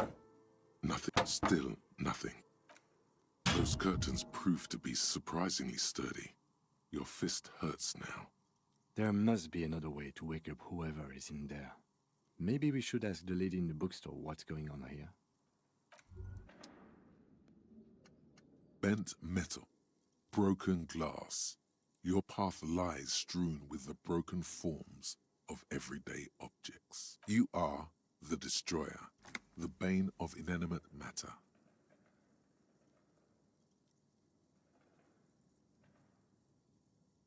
Kudos.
The bullet is safely sealed away in a plastic bag. What? Well, if I was the bullet, which I'm not, I would say find the weapon that shot me. If we find who owns it, we will have... In conclusion, the more we know about this bullet of yours, the better. The squashed bullet has some sharp edges where you wouldn't ordinarily have cause to handle jacketed bullets. The citizens' militia uses cast bullets only. Little pebbles of metal loaded from the muzzle, usually in a cartridge. The jacket of the bullet is made of a yellowish metal. It has blossomed out to reveal a dark... You can just about make out a few striations. It's quite destroyed. What can you say about the bullet so far? A jacketed bullet. Okay. It would have been shot from a military-grade breech-loading rifle, not from a muzzleloader like those typically found on... Highly unusual. The people of Revachol... Even the RCM uses ordinary unjacketed conical bullets. This is strange. Very strange. I like this, officer. Strange means unique. Unique means incriminating. We need to find the gun that shot it. Something tells you that won't be anytime soon. This'll have to be one of those epic tasks that's open for a while. A rifle, revolutionary period. Your bullet looks to be an old 4.46mm from the surplus left over from the turn of the century. Probably an antique or a retrofitted antique. The 4.46 caliber was widely used with the Belmargrave rifle, a Revacholian manufacturer. The BM dominated the battlefields of the Insulindian theater of the anti-centennial revolution 50 years ago. Incidentally, you have just such a rifle with you, the dusty old thing you found hidden in the basement below the commercial area. It's unusable, sadly. If it were, the bullet would probably fit the chamber. No, but Zeliger, a major firearm manufacturer, ended up with a surplus after the war. So there are still a lot of these old military antiques enthusiasts, guerrilla fighters in distant countries, a few lucky jamrock bangers. You're looking for the same thing you found in that hidden weapons cache, only in working order. What are you thinking? Bullet? Okay. And? An antique. That makes sense. There can't be many breech-loading rifles floating around in Martinez, or anywhere in Ravachol, really. I have to hand it to the monarchs. It's quite admirable that they took the advice of criminologists last century and banned the use of breech-loaders in peacetime. Some new RCM recruits get impatient with their muzzleloaders once they've trained with military-grade weapons, but they realize it's worth it in the end. Prohibiting peacetime law enforcement to front-loaded rifles is a policy enforced by the Moralist International in all the nations of the Real Belt. Imagine if everyone, cops, citizens, had access to firearms that could shoot multiple rounds without pausing to reload. After the first shot, the second, third, and so on come much easier. But back to the investigation. Let's find out. Next step, finding the gun itself.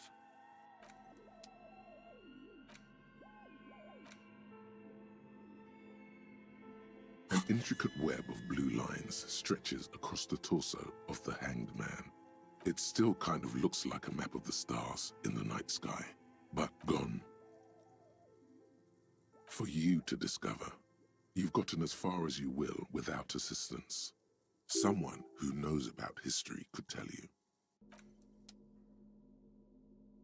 The note is written with a blue pencil on a piece of... Does it say anything interesting?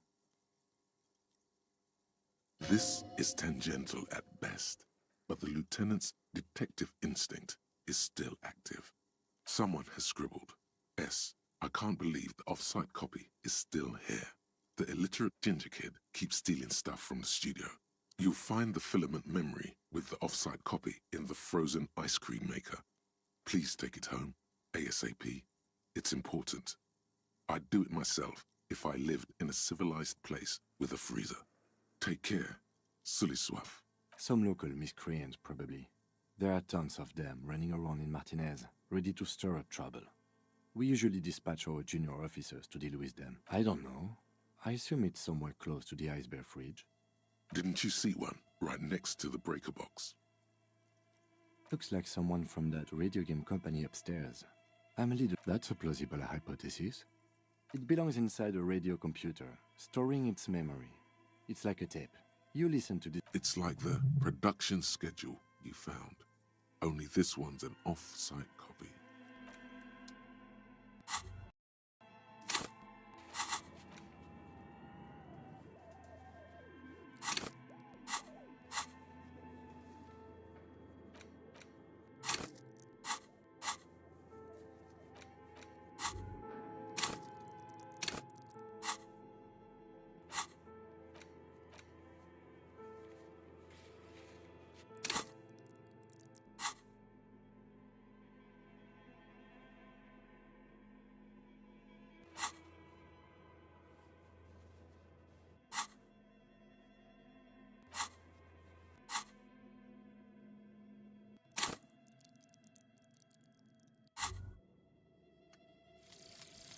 Advanced race theory.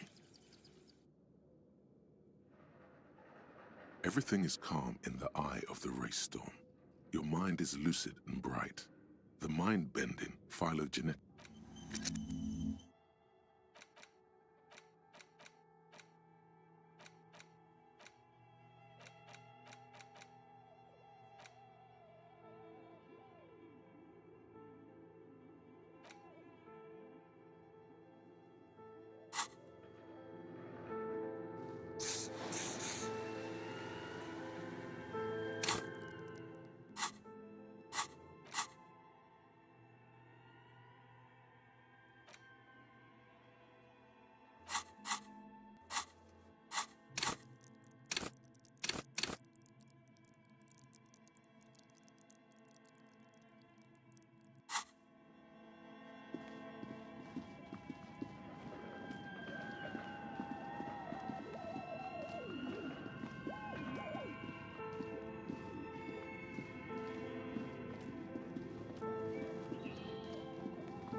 Tiles on the cube are still smoldered, like a smooth draw. The filament, a bar of fabric right above the static gets louder, slowly. Good evening, Fortress Accident en rue de Saint-Ghislaine. This is East Indian Repeater Station 1. Please repeat. Is this the production schedule? The filament you have inserted into the reader? Yes. Is that the production schedule? Good. Please. Password. Of course it would have a password. That's why there's a human administrator involved. No. A hint system is not part. Still no. I am contractually obliged to protect the privacy of the filament. I'm afraid we are not doing that, unless we want to wait for a month. Now, can you please received? I will register this login attempt. Don't worry. Passwords have a way of turning up sooner or later. Fortress Accident. Is there anything else I can do for you? Fortress Accident is the company on who... One moment. Fortress Accident SCR. That's not bad. Any other questions? Yes, I am alive. I am 74 years old and my name is Yvonne. She repeats passwords. Programming people are all paranoid.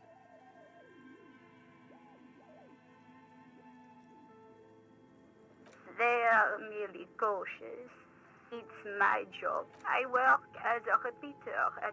As for me, well, I am sitting in my cubicle, surrounded by a wall of red. Now, please tell me if there's anything else I can do, Fortress Accident. Good. Receive. Don't worry. Fortress Accident. Thank you. Tiles on the cube are still smoke. The filament slides out of its glow.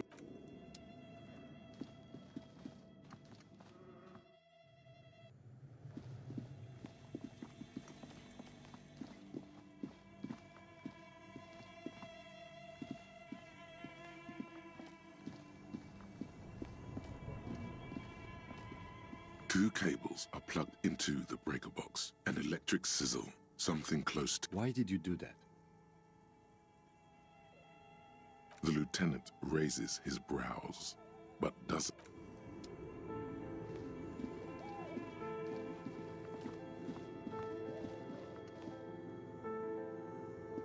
The bear's eyes are dead and empty.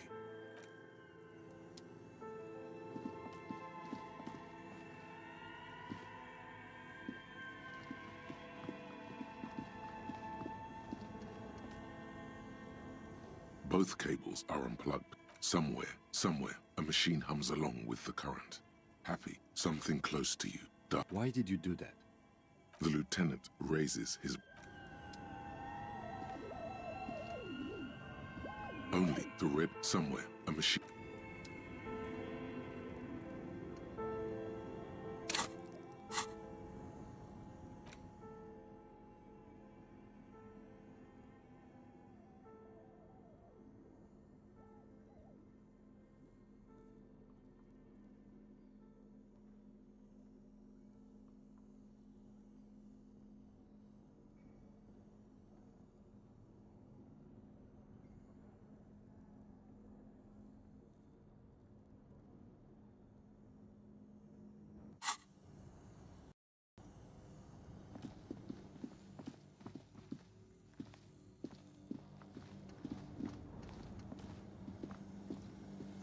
This orange machine is buzzing like an old submarine.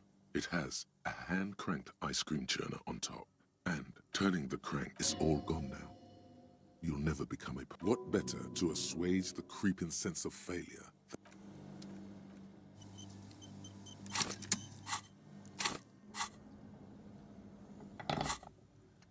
This orange machine is buzzing like an old submarine.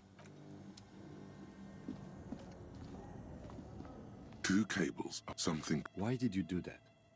An electric sizzle, somewhere. This orange machine is...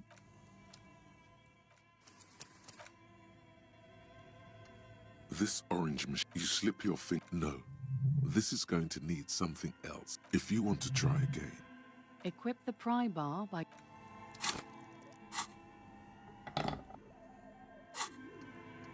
this orange machine is dead still. It has a hand-cranked ice cream churner and an electric freezer. The ice around it slowly melted. This orange machine is dead still. It has the ice squeaks beneath the pry bar. You think you've got the bar jet. You see the pry bar's metal handle bend. Yeah, well, that's a good pry bar. I'm not criticizing it. But this ice cream maker is frozen shut. It takes an advanced tool to get it open. I have no idea, officer. This ice cream maker isn't important enough to requisition a special tool. Sooner or later, you will stumble upon a tool mighty enough. Then we will know what's in this mysterious ice cream maker.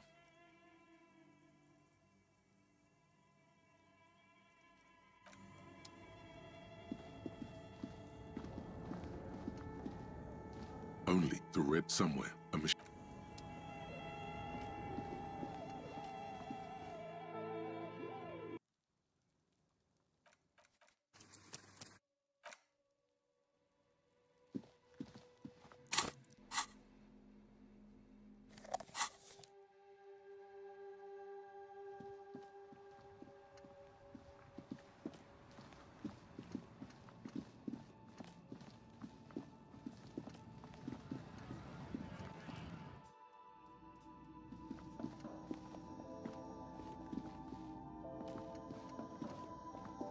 A small cabinet on the wall is filled with various medicine bottles, nasal sprays, and... Okay, here.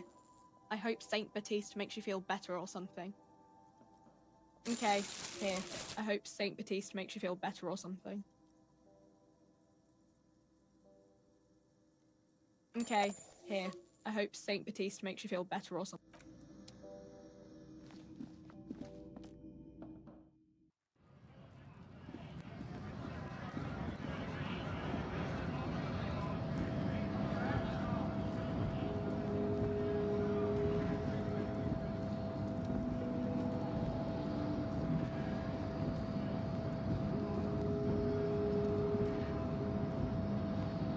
The unpromising race pupil returns. And...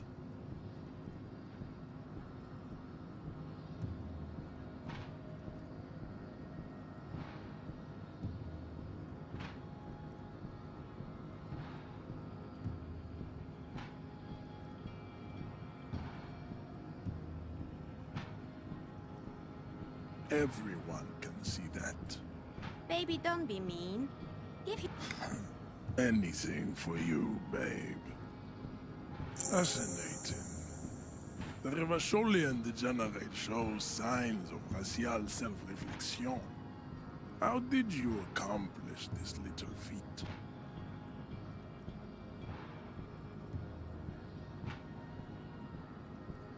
So it would seem. And, of course, if the Revacholian degenerate is capable... Jean, baby. Do the heroic thing. That is not possible. The game of Shahmat you play against the rules tricks is unwinnable. The days, the weeks, the months... Very well. You may enter once. Our conversation... Well done. Let's go.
second glance, It's unfortunate for the Union to just leave. the drawer opens smoothly. Hundreds of documents contain and the same materials being. It's hard to make sense of this thicket of company names, dates, quantities, and percentage. The drawer slides. The file cabinet stands steady as ever, and whatever's hidden here is hidden well. Concentration isn't enough. Only a trained accountant with a background in logistics would be able to really make sense of it. However, there is a little handwritten note stuck on the side of the drawer.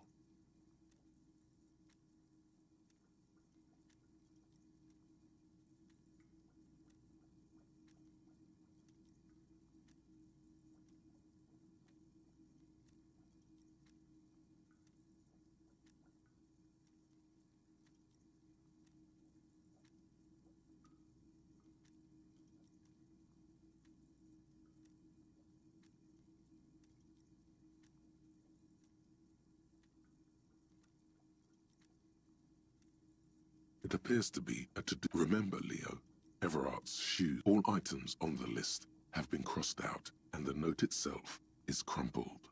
Everard Clare, probably. The head of the Debarders Union. The special borscht seems a... What is so special about this borscht? Code for drugs? Remember, Leo, Everart's shoes. Special whirling borscht. Water Everart's plants. Sweep office floor. More. All items on the list have been crossed out, and the note itself, the drawer, slides shut.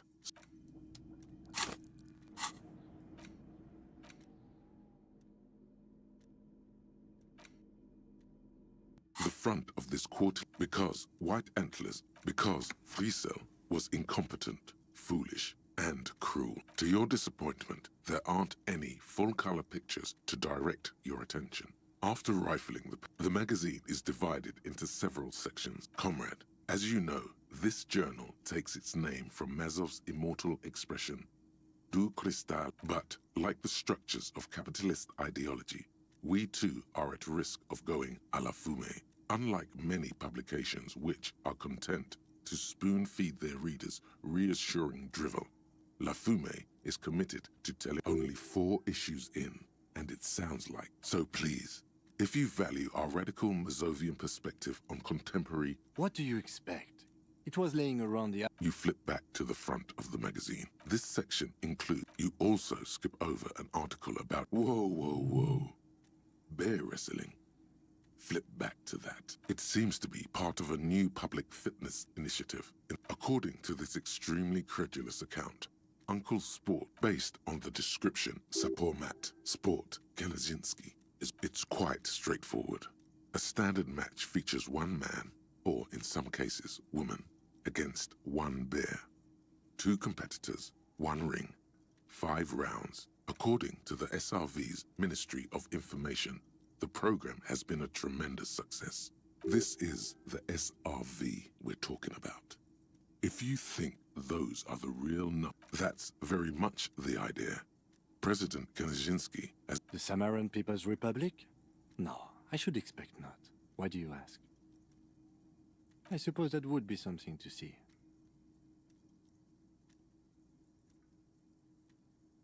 You flip back to the front of the magazine. The table of contents unfolds before you. It takes a moment, but gradually it dawns on you that Kunst und Kultur must mean arts and culture. Why they decided to title... As you leaf through this section, you come across several reviews of recent radio play. The main feature, though, is the tip-top tournée is this so-called artist spotlight. You think you're settling. Instead, you find yourself where to even start. So, all of it, basically. Oddly enough, there's no way. Have you ever met anyone named Exilus?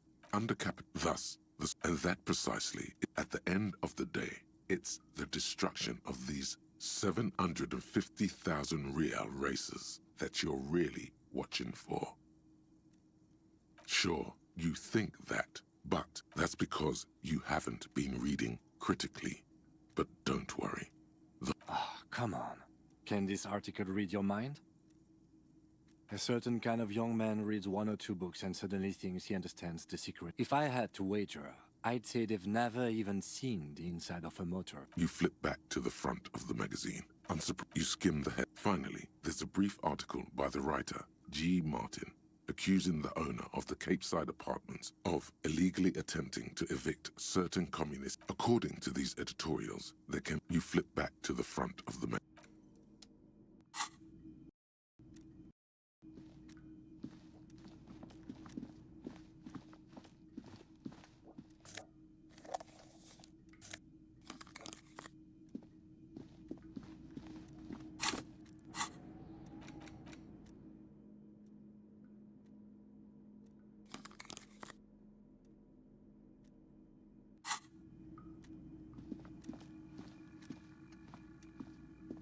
An imposing combination of a punch. The machine swallows your coin and seems to be waiting for your next move.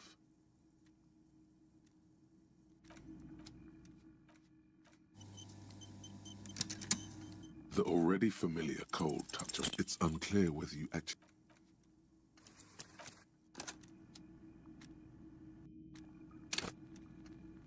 The already familiar cold touch of plastic. Well, your fingers run over the dial pad. 005. Calling. Still calling. Video Revachol, 24-hour video rental. We rent 8 and 10mm film for home use. The voice of a youngster on the other... Video Revachol is a 24-hour video rental. We rent 8 and 10mm film for home use. No. Sir, I don't know. Maybe you called to extend your rental period? Do you need to extend your rental period? If you need any further assistance, you can visit us on the corner of Voyager and Main. I can't help you over the phone. Are we done? The call is terminated, but...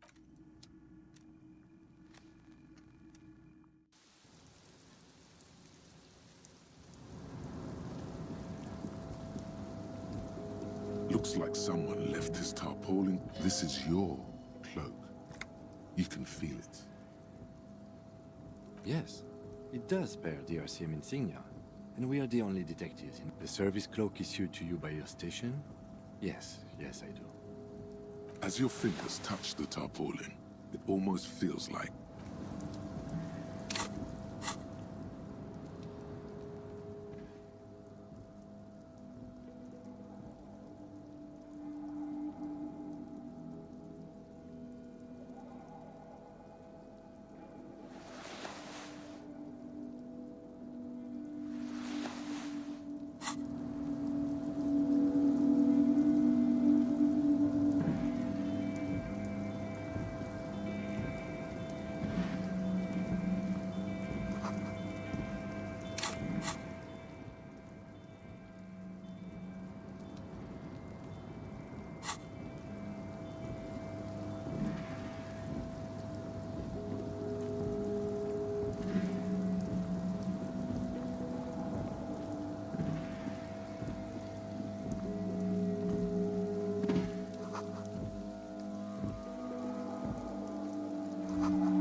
Empty wine bottles glisten in the rain. Someone partied really hard here. Well, yes, I think we can say with relative confidence that it was you.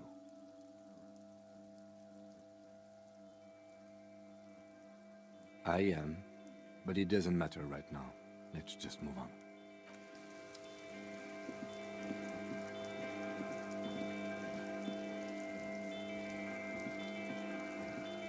This is the night watchman's booth. Listen, it's okay to take a few minutes to yourself. Sit down and have a breather.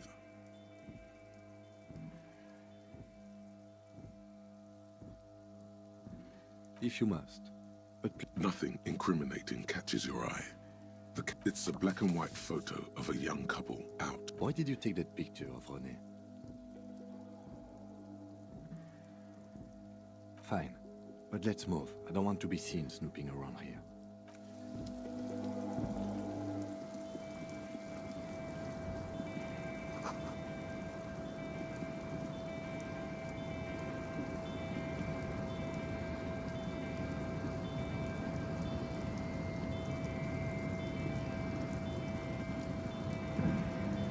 Arresting control. Marsh. On. Arrête. Off.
container. The lyrics to this container song, the accent is so thick, it's Container, used to be Wild Pines. Container.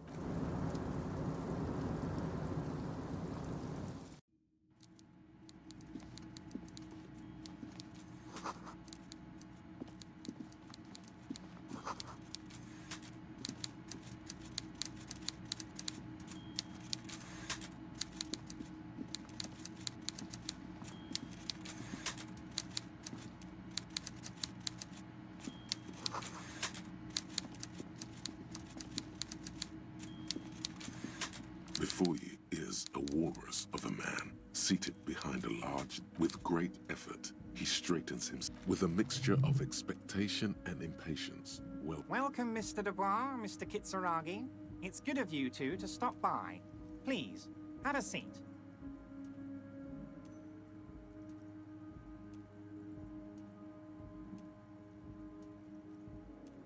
I'm Everard Clare, head of the Debarders Union here in Martinez.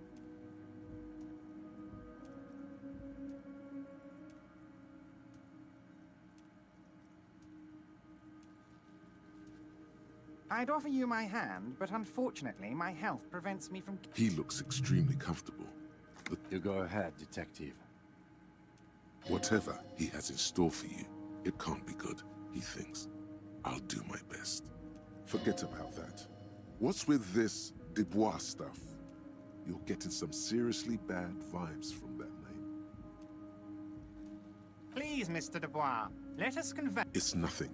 Yes, that's probably right. It's nothing. Forget about it. Filter it out. Very well, Mr. Dubois. I respect a man with strong convictions. I, too, have convictions. One of... Should you find yourself more You're no Titan of Elysium, buddy. He's got you in a fork. Sit down or leave. Excellent, Mr. Dubois. I can see that you're a reasonable man, and reasonable men. So tell me, how can the head... The chair you're sitting on has got to be the most uncomfortable chair in the world. It's violating your backside. Oh, by the way, I heard you got a rather rude reception from a certain Lawrence Gart. This should take care of that nonsense.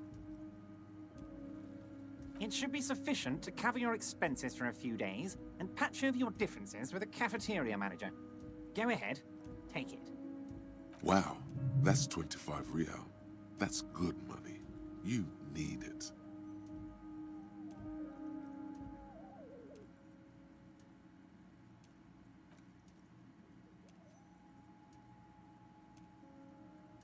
Yes, I know Lawrence. He's a real character. With a grin, he points to the checker game. It's like you're on a game show.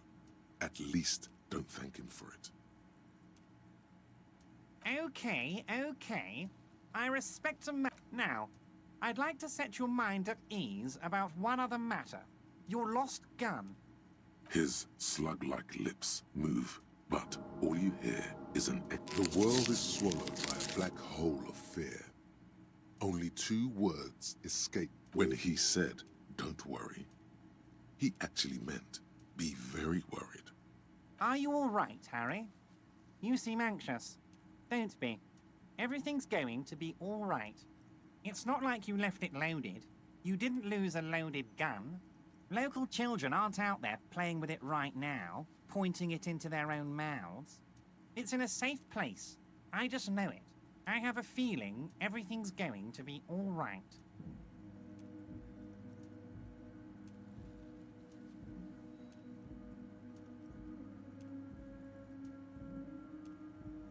It was loaded. There were 2 bullets in it. You always keep at least 2 barrels loaded.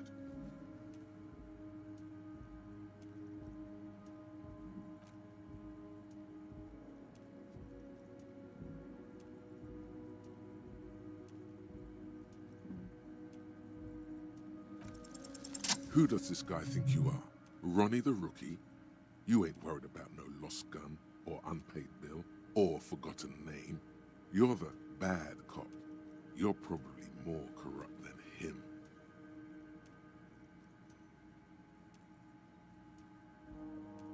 The fat man does the same.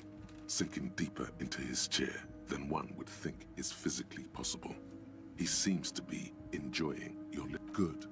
Now lean in with some corruption. That we do, Harry. Let them say what they will about you and me. We're both born fighters.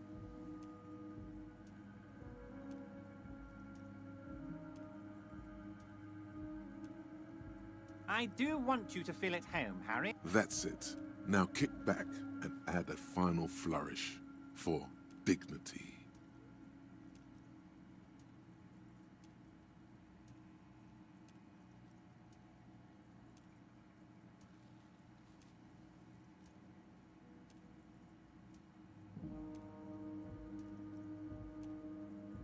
You strike me as a reasonable man, Harry. I like that in a law. I think we'd like to ask you a few questions. Somehow you managed to get yourself out of this one. Now quick, keep the momentum up. Whatever you do, don't ask him about the gun first. You don't want him thinking you're scared.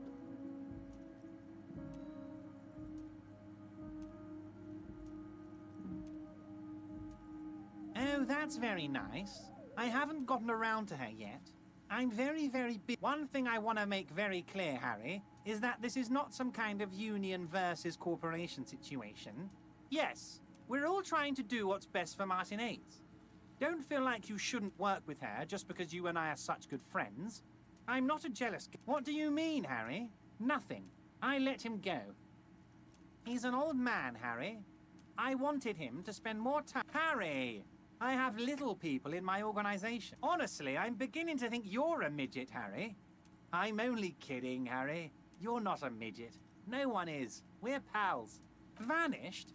Harry, the woman left her casserole in the oven and could... Oh, did I leave my casserole on? Better... Wait, there was no mention of a casserole from Joyce. Harry, Harry, Harry. Do not fixate on this little matter. Maybe it... This particular brand of humor he has, it makes for a fine distraction. If she actually wants to see me, she will find a way. Of course, Harry. Let me just assure you one more time. I have no interest in what she is doing, but I myself tell her about all of it. My brother's picture, my singing swordfish... It is rather interesting to tell people things about each other, isn't it? It was nice telling him about her right now. Oh, of course. That's your main thing here. That's why you're in Martinez. I mean, it's no secret that the lynching is connected to the strike. So much to talk about. Honestly, it's been weighing on me so heavily. But there's a thing that's been keeping me up at night. I want to talk about the hanging. I mean, if we could just calmly talk... Yes, that sounds good. Let's do that.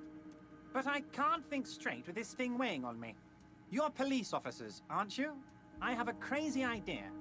You guys are basically door-opening machines. Incredibly talented at opening doors. Oh, you're being too modest, my friend. But don't... An excellent opportunity presents itself, sire. You could win the trust of the arch-liar, pretend to play into his hand. Then, should you wish, bend his efforts towards your own. Oh, no one's. It's just a weasel. A weasel lives there. Harry, I'm a very busy man. You want to send someone a message? I repeat, I'm a very, very busy man, Mr. Kitsuragi, and therefore I must occasionally enlist outside help. So what will it be, Harry? A loud blabbering weasel. When weasels feel no... Just go there, unlock the door, and... Harry, my dear friend, I am what people call a local bigwig. Of course, Harry, I understand. But if that's the case, I don't think we'll ever find your gun. Perhaps this was just bad timing. Yes, we both understand what... This may be the only way, he thinks. I won't hold it against you. In fact, we probably should reconsider later. What? Harry, how could you say that to me? You know I appreciate a joke. The reaction appears to be sincere, but it's impossible to tell with this guy, honestly. Harry, you wound me, Harry. He's hiding his real reaction beneath courtesy. Thank you for your understanding. You too, Lieutenant. You know, I like you. but you never were my favorite. None taken. Did we have anything else to do here, Harry?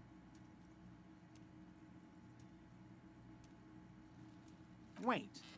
You need this to get in and out through the gate. Here, you're one of us now. A real red and...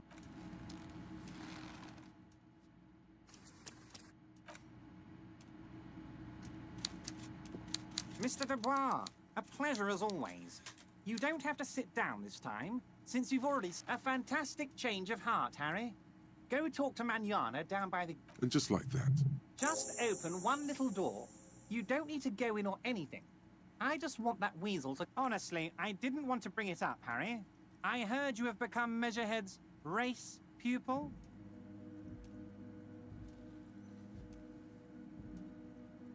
Personally, I'm not big on the whole race thing, but that's okay. Let me assure you. I'm very... Anyway, I assure you, of course. Let us dispatch with the formalities. You... that's what the hanged corpse called you. Harry. My God, so it's true. I didn't want to believe it, but you are a fantastic science fiction amnesiac cop, aren't you? What I think the odds of that are very low. It might be a good idea to hide your confusion. So good to hear that, Harry. Apparently, my sources were wrong. However, if you did have a spot of memory trouble, I could help you out. Words flow like a river of... I guess word has already reached him. No matter. It's just a brown folder. Are you trying to tell me you've gotten hold of some of our documents? Mr. Kitsuragi, would you mind? Don't just jump to the folder. That's not smart. Shows you're on the edge. Do some probing first. It's Harry. Harry Dubois. Don't be silly, Harry. Harry Dubois... Mr. Kitsuragi doesn't seem even slightly empathetic to your memory loss, Harry. I, however, wish to help you any way I can. Ah, this? My friends in your organization... This translates into, haha, you guys are so corrupt. I find that very suspicious. I'm afraid this is meant for Union eyes only, Mr. Kitsuragi. I'm sure you understand. Please continue, Harry. But of course, Harry. Your precinct is the 41st and you live in... He doesn't really seem to know any more about it. Oh, Harry. You are the most regular, traditional, by-the-book... As do we all, Harry. We're all just... He's probably just making a guess based on your recent activity in Martinez. As you look at the folder, Everard covers it with his hand and pets it. Okay, Harry, you got me. This is from the Census Bureau, not the RCM. Those Census Bureau people... He got the name from the Census Bureau, and everything else from your actions here in Martinez. Yes, Mr. Kitsuragi, from the Census Bureau. Like I said, no... That means he doesn't really know anything about you. A pity. The mystery of you will have to remain a mystery for the time. Yes, that's what I said. Try to keep up, okay? Let's move on. Yes, your lost gun. My best men are... Your gun will be found, Harry. The only way to find it seems to be working with him. He might even be holding your gun hostage.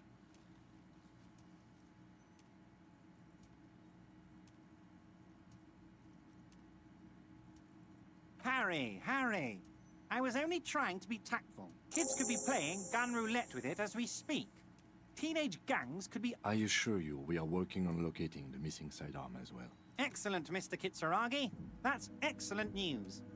Looks like we have a friendly gun-finding competition on our hands. See you soon, débardeur.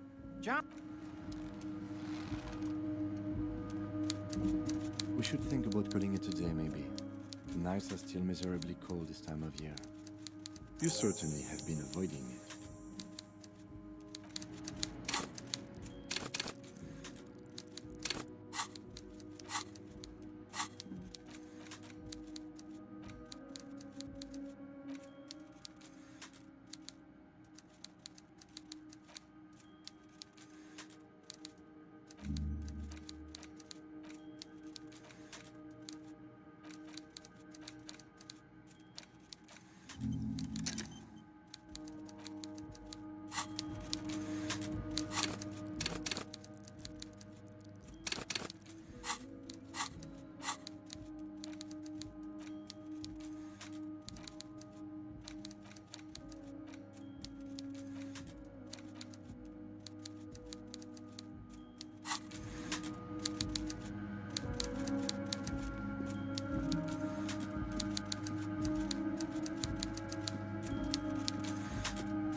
the accent. Contain. Brother. I see you are not a union man, mister. Did you get lost? You're not one of them scabs, are you? I mean, I don't personally mind. Folks is just folks, you know. Just some of the other guys don't look too... Oh, yes. Born and raised in Irish, people say us Ubis are up to all... Thank you for clarifying that, sir. Oh, I'm just making some covers for them containers here. Yes, I am. Yes, I am. Everything is so pretty and red. You and Leo look like brothers as you glance around with similar child. The old man whistles and... Oh, I'm just making... Sure, mister. About what?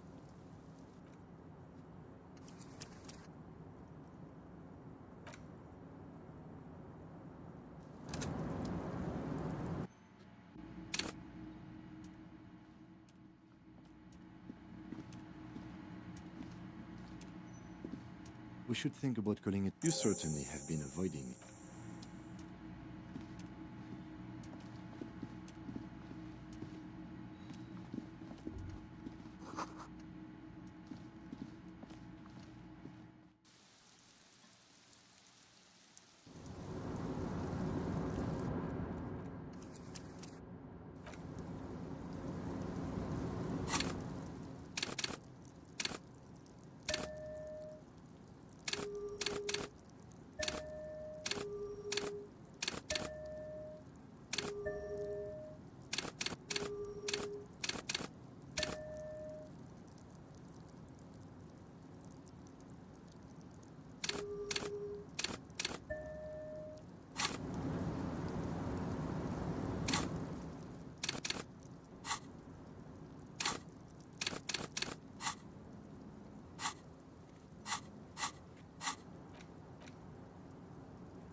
The lyrics to the accent. Contain. I see you are not a union. I mean, just... Oh, people say... Thank you for clarifying that, sir. Oh, I'm just making some covers for them containers here. Yes. Everything is so pretty.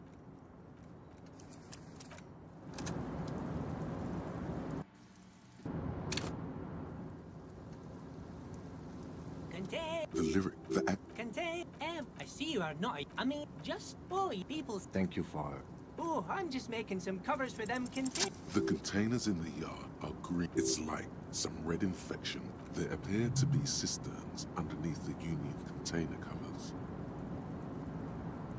Yes, they are hiding it from the inside. All the red containers have. No, not really. Miss Everett doesn't tell me all the big things. Says I go and tell them to everyone. Oh, I don't know, mister. They say it's some chemicals. Oh, no trouble at all, mister. Oh, we're on a strike. So, no what? Not everyone is down there, of course. Mr. Everard is in it, but Titus and his boys got into some drunken trouble. Oh, him and his boys stirred up something in town. Probably drank too much and got into a fight or something. I guess the boys got a bit too rowdy and had to let out some... Easy, Leo. Let's keep this on the hearty. Look at him. It's not going to be anything useful anyway. Don't... Too late. Leo's mouth is still moving, and the words are spewing. Now he's talking about some drunk sawmill owner. Yes, yes. I'm like Mr. Everett's right. Actually... Who is this, Miss... A real pretty lady with a skin like those douce sucre candy bars my missus likes so much. Them are real nice to suckle on once the... But I can't listen to the radio all the time. There's so much to do around here, and I'm always busy keeping things running here. Yes, oh, Lizzie. She is a real... He respects that word. That's obvious. But she's a real nice girl. Grew up in this here neighborhood. If me missus and me was to have a child, I'd be real happy if she turned out like her. But she can't have kids. Dr. Lemaitre said so, and she knows about such things. Been a doctor for almost 50 years, she has.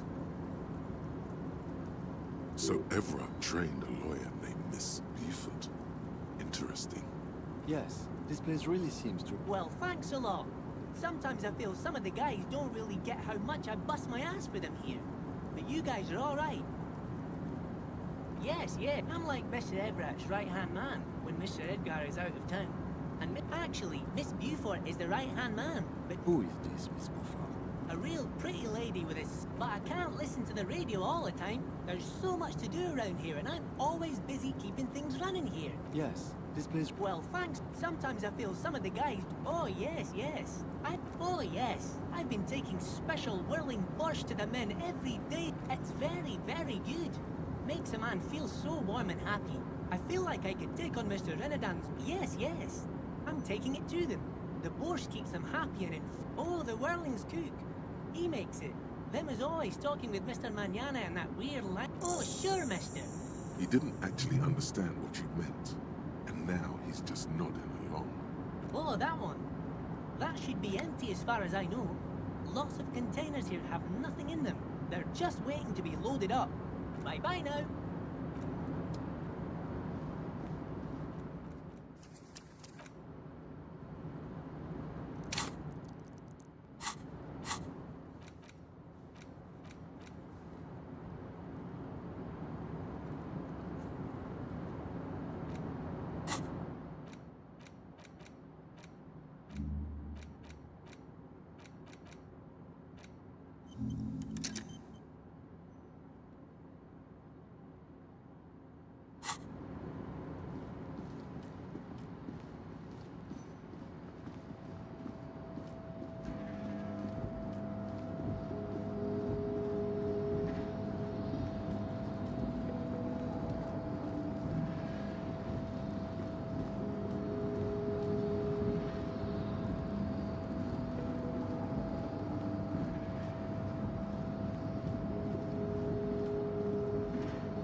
Marsh, with a loud grind, the crane shifts overhead, moving a massive metal container through the air.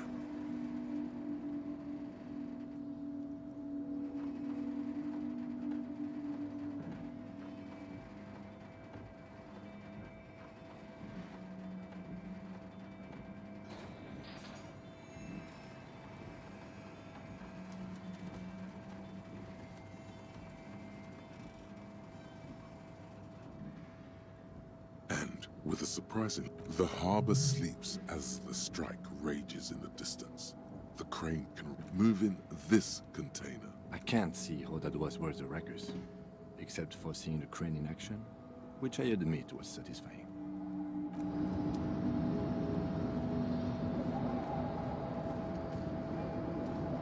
Before you stands a cargo container. Is this like your thing with that wall again? You do? Because I don't. There are a million containers here. Why are you fixating on this one? It's a cargo container, detective. Just like all the others. We are not here to interact with containers. No reply. The knock produces a hollow ring of metal. You attempt to turn to your left. The lieutenant considers your actions with some puzzlement.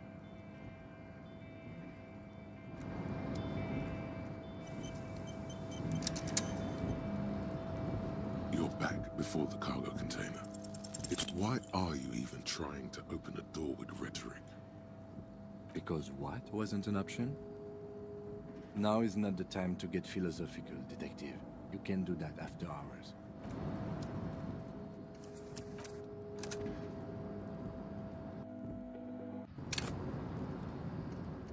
You're back before the cargo container. Why are you even...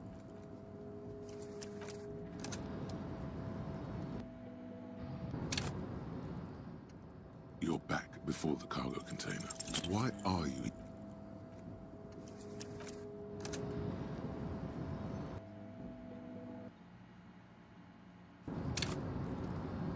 You're back before the cargo container.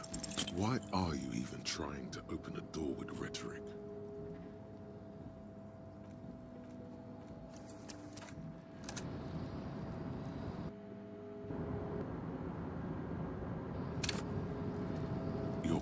before the cargo container.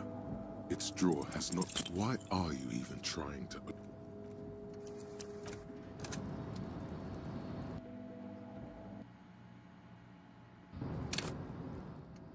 You're back before the cargo container. Why are you...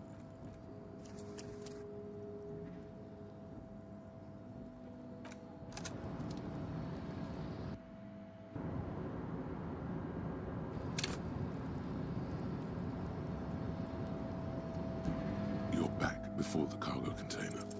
Why are you even trying to open a door with rhetoric?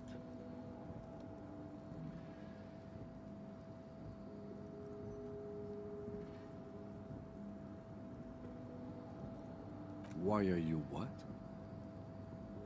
Now is not the time to get philosophical.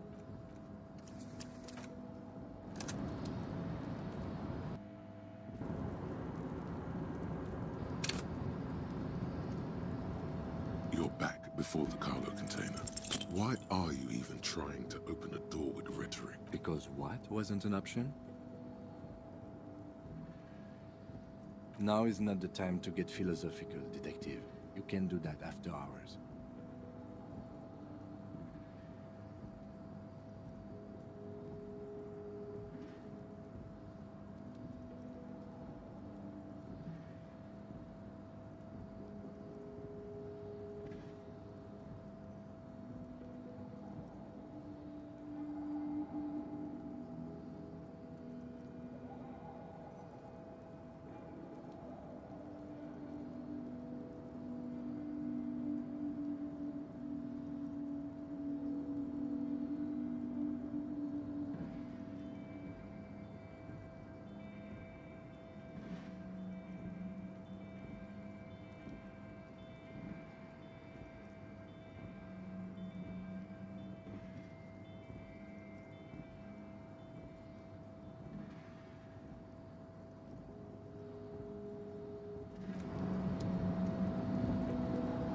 Yes?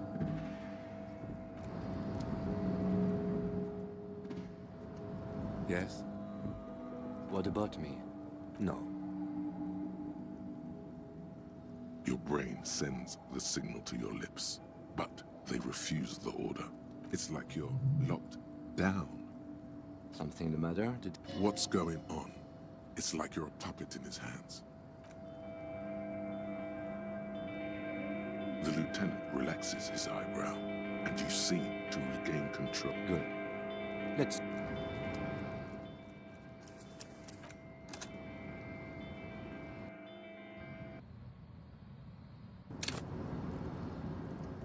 You're back before the cargo container.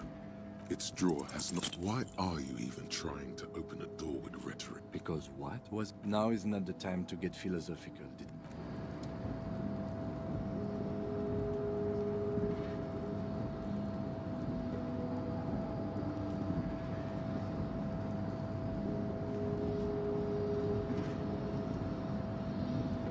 A rusting control crane does not return to its original position.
Hello again, sweetie. Oh, sweetie, I heard your conversation with the manager about your financial troubles. When do you get your next paycheck? You must be joking. Although our pay does sometimes feel like a joke. It's not easy to assert your right to a decent living wage when you don't have a strong union behind you. Maybe you should talk to Everard, the union leader. Oh, no, I'm so sorry. I don't have money for you. If there's anything...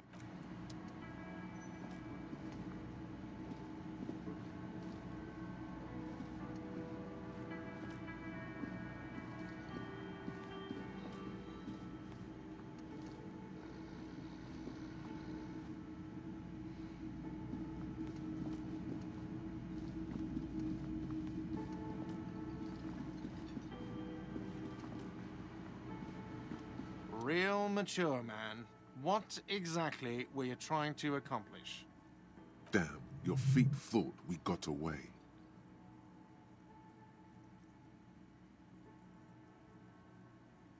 What are you, brain damaged? Money is what grown-up people use to pay for things. Things like this hostel room, or 8 bottles of... Are you serious? From your work? I don't know. You can take bribes, I guess. I'm sorry. I don't think cops take bribes. Some do take recompense, but only to survive. There's a shuffle of nylon as Lieutenant Kitsuragi looks for something in the pockets of his orange bomber. You know what? The stupid drinks you've had are on the house. You know why? Because I know you can't pay for them. Not because you ran away. Now, I still have to charge you for 3 nights and the broken window. That's 100 square. Not entirely cool. You still owe me 100 real. If you don't have it by tonight, I can't let you back up there. Now, what the hell did you want? I assume you wanted something to come back here. Yes, have you got it? A lot. For the room and broken window, 100 real. Does that arrangement include you paying me what we already agreed you owe me? I understand your predicament as the manager. However, I feel I must remind you that we are here to conduct an important investigation that also affects your business. Forgive me for saying this, but your colleague seems more committed to drinking, and I mean no offense. It's really nothing personal. I just have to protect the interests of this establishment. Good luck trying to use it. Draconian measures. All the locks have an electronic component. They have to be unlocked down here with a master key before you're... Not until you bring me... Okay. I might have something in my motor carriage we can use when you're done here. Oh, Lieutenant, we're done here. Mine? No, it belongs to the Whirling in Rags. Thank you for clearing that up. Why do you keep the container locked? Why?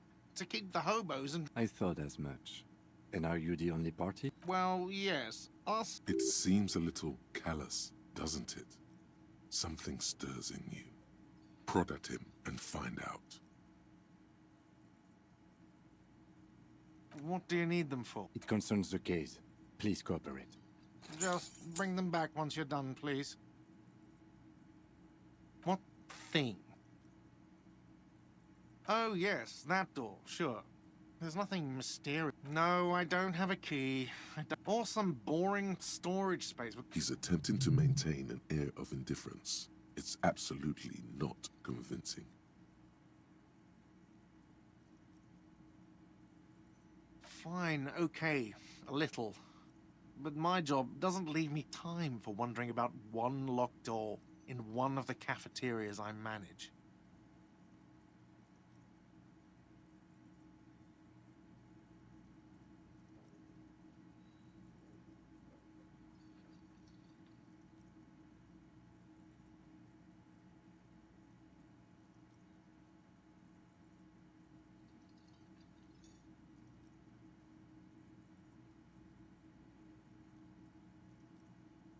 So, I haven't opened it. I have cleaned the whole place 100 times over, though, after the animals.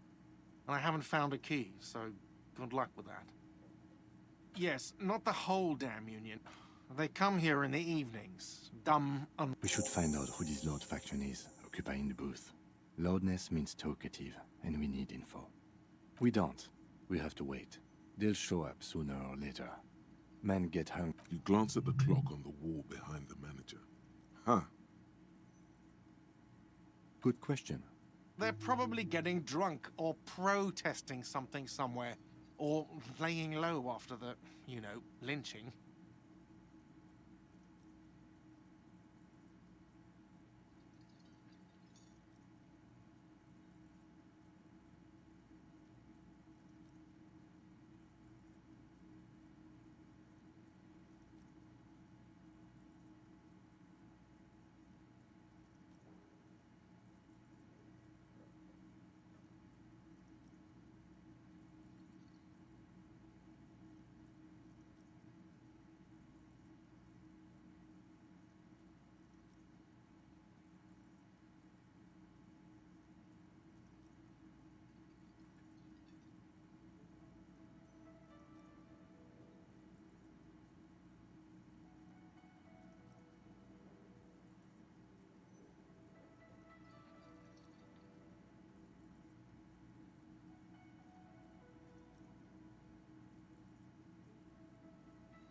They probably fucking killed that guy or something, and that's why.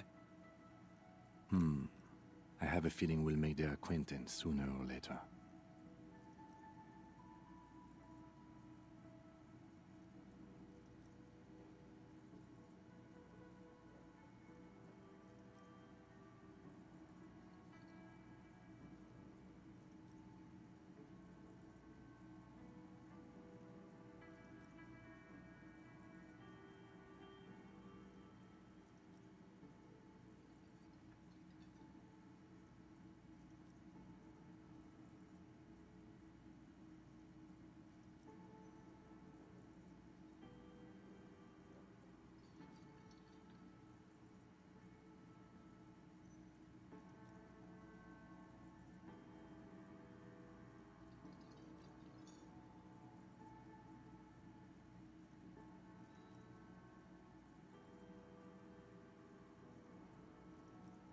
What?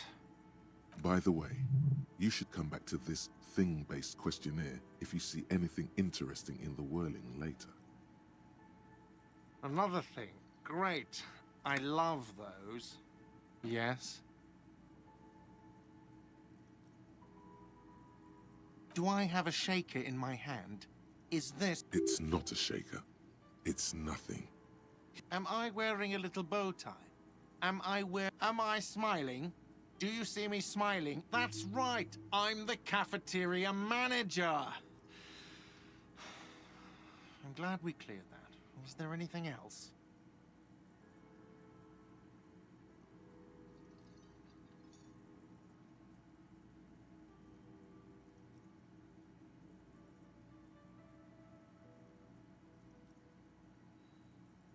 Play it calm. This man needs to understand you need a drink to help the community deal with police stuff. Like what? By the way, where is home? The address is coming up blank, and this place, but you've been at this hostel cafeteria for in time or space. That doesn't sound like somewhere you can stay if you run out of money. You can try. Run some addresses in your head when... Yes?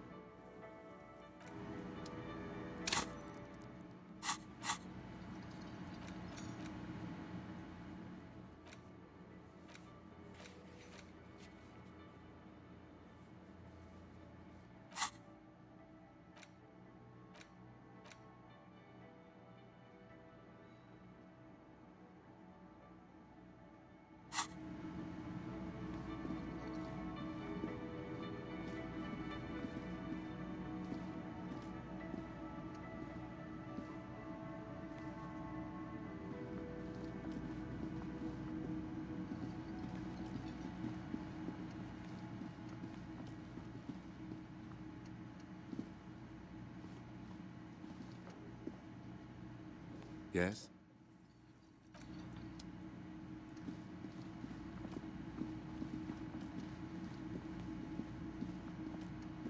Yes, have you got it? Does that arrangement include you paying me what we all... I understand your predicament. I feel I must remind you that... Forgive me for saying this. I mean no offense. It's really not until you... Okay. I might have something in my motor carriage we can... Oh, Lieutenant. We're done. Absolutely out of the question. Absolutely in the question. First we find a sad... Your body is ready, sire.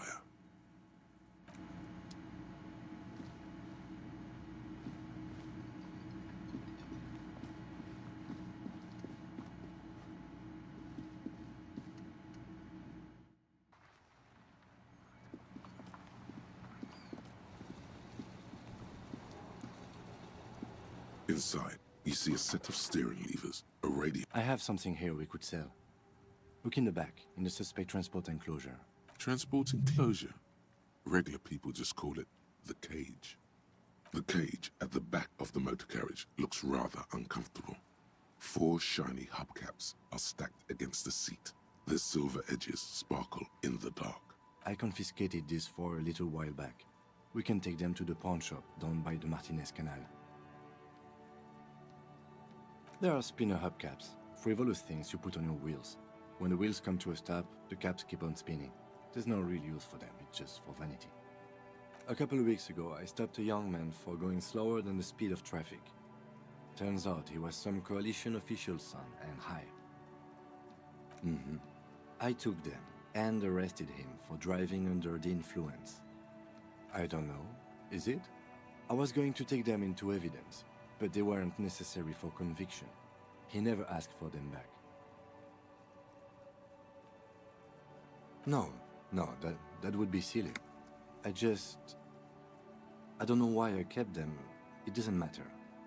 I couldn't put them on this MC anyway. A cop with spinners. That would be outrageous. The spinners shine so bright they reflect on the lieutenant's glasses. He doesn't say anything either. Yes, the bird's nest Roy, near the canal. We've been there. If I'm not mistaken, it should be open late.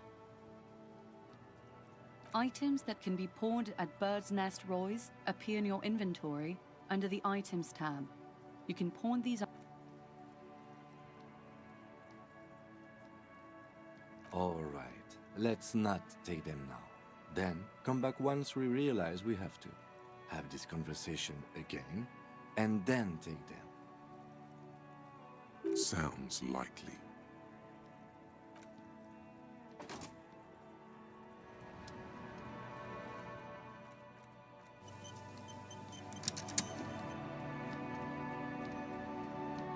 Yes?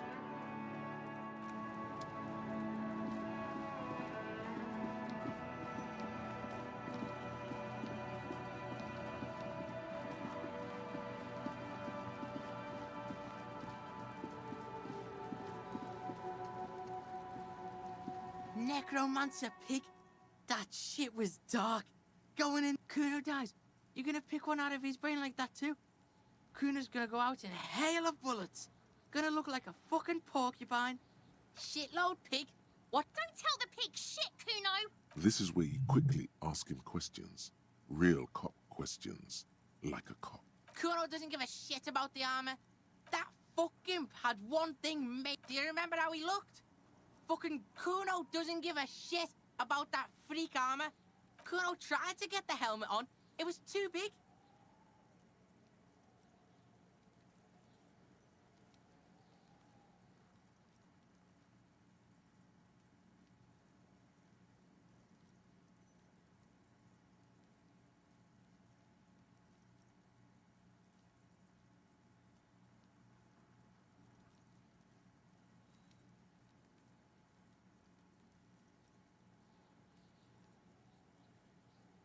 Kuno kicked that shit in the sea, rugby style. That shit means nothing to Kuno. Kuno tried to get the helmet on. Kuno kicked that yeah? That shit means nothing. You wanna fuck on someone about that armor? Go fuck the mustache. Yeah, cock and boot. You know that John... Yes, you met him at the gates. The one with the boots and the jolly smile. Yeah, he's the one you want to talk to. He's fucking crazy about that armor shit. Curious, my liege. Why did Kuno feed you this? Yeah, Kuno's doing charity today. Still, seems suspicious. He may have it in for that guy. Or you may be paranoid. Kuno's fuck gimp. He's trying to hide the fact that he doesn't know. Kuno knows what you meant. Kuno's not a snitch, that's all. Trying to make Kuno sing into the popo phone. Probably climbed. Kuno was busy down the road when that shit went down.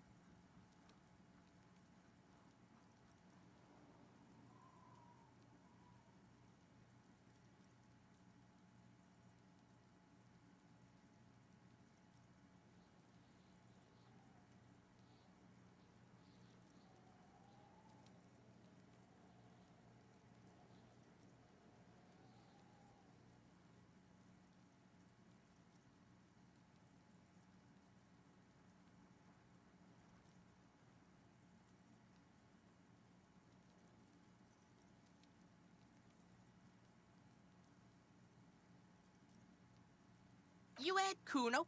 Kuno wasn't even in Martinez. Kuno wasn't in Revachol. Kuno wasn't regional. I don't know. Some fucking Mesk or I don't know. Some other place. Night City. Kuno was in fucking Night City. There is no Night City anywhere. That sounds like the name of a city in some pulp science fiction novel.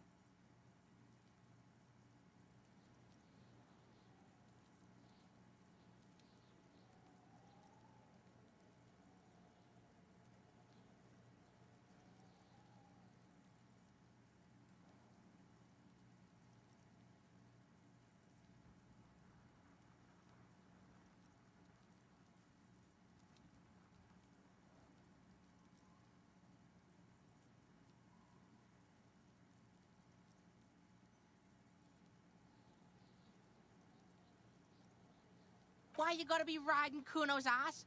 You wanna know where Kuno was? Don't tell him that, Kuno. It's not fucking lame. Kuno's building. Lame. That's the name of Kuno City, bitch. Get the fuck off Kuno's back. This shit ain't about that. It's impossible to deduce what it is about, at least for the moment. If it's important, it'll come up later. Focus on the case. Just a couple of pigs sniffing around in the dirt. That seems pretty fucking suspicious to Kuno.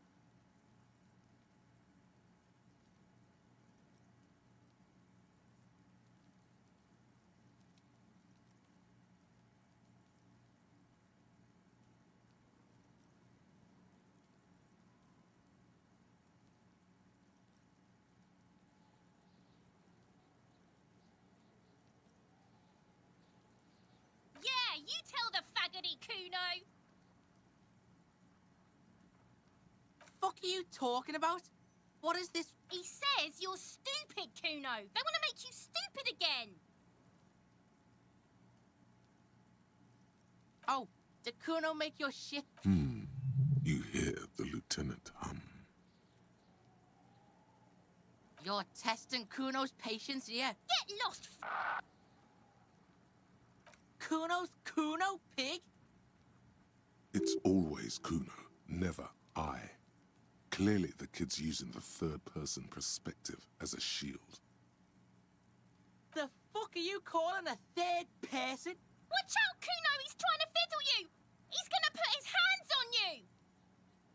Help! Pig's got Kuno! Help! Rape! Help! He's got the Kuno, help! Everyone can hear. You need to get the hell out of here before. Everybody! Escalate, Kuno! His dick is out! You're afraid! Pigs in here in Kuno! Somebody, please! How did we get here? How did this happen? This makes no sense. There may still be a way out. Just appeal to his reason. No! The nearly psychopathic way they could slip in and out of the act implies you're Fucking logical! Help!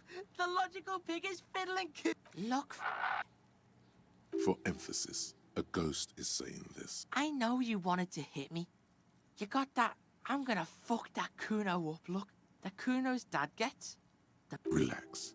He can't read your mind. There's a dead body, remember? That's what you were doing here. You're a cop on a case.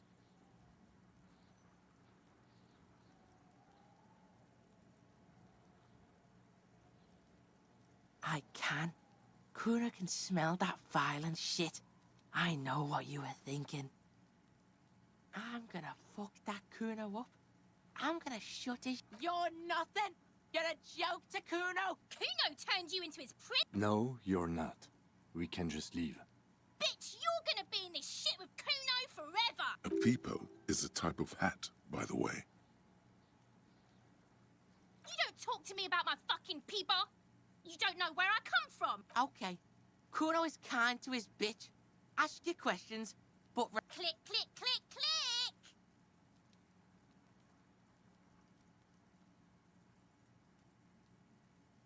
Right, pig?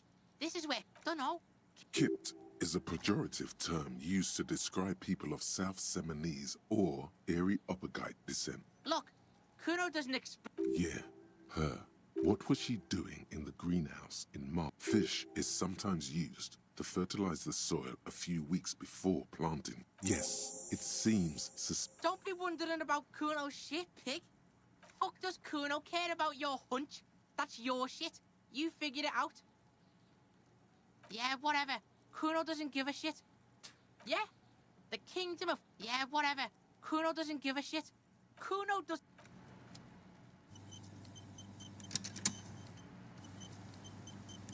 Fuck does Kuno care? It's not Kuno. It's Kuno S.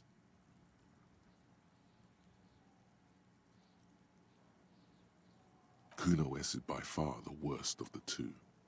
Kuno has no problem being near you, but the other hides behind the fence, afraid for her life, like she's done something very bad. She came up with that psychopathic scheme of screaming for help before. Kuno just wanted to talk to you about his name. Kuno S was the one who wound him up and directed him.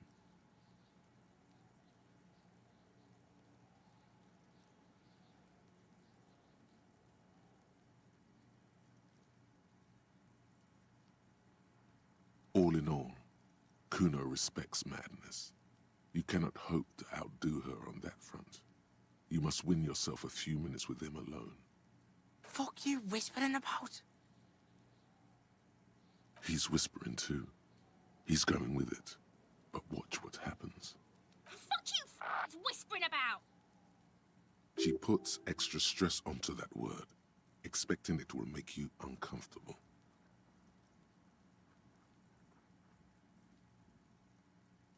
If Kuno wants to whisper, he's gonna fucking whisper, okay? Let's whisper, pig.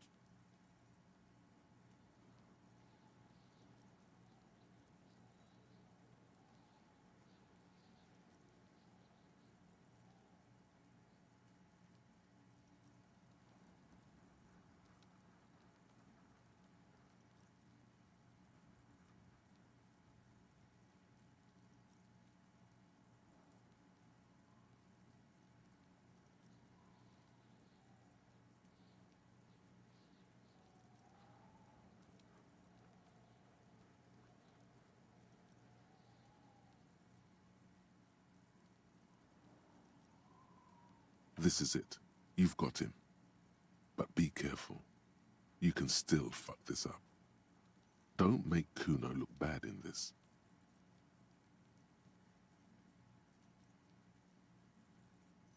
Crazy?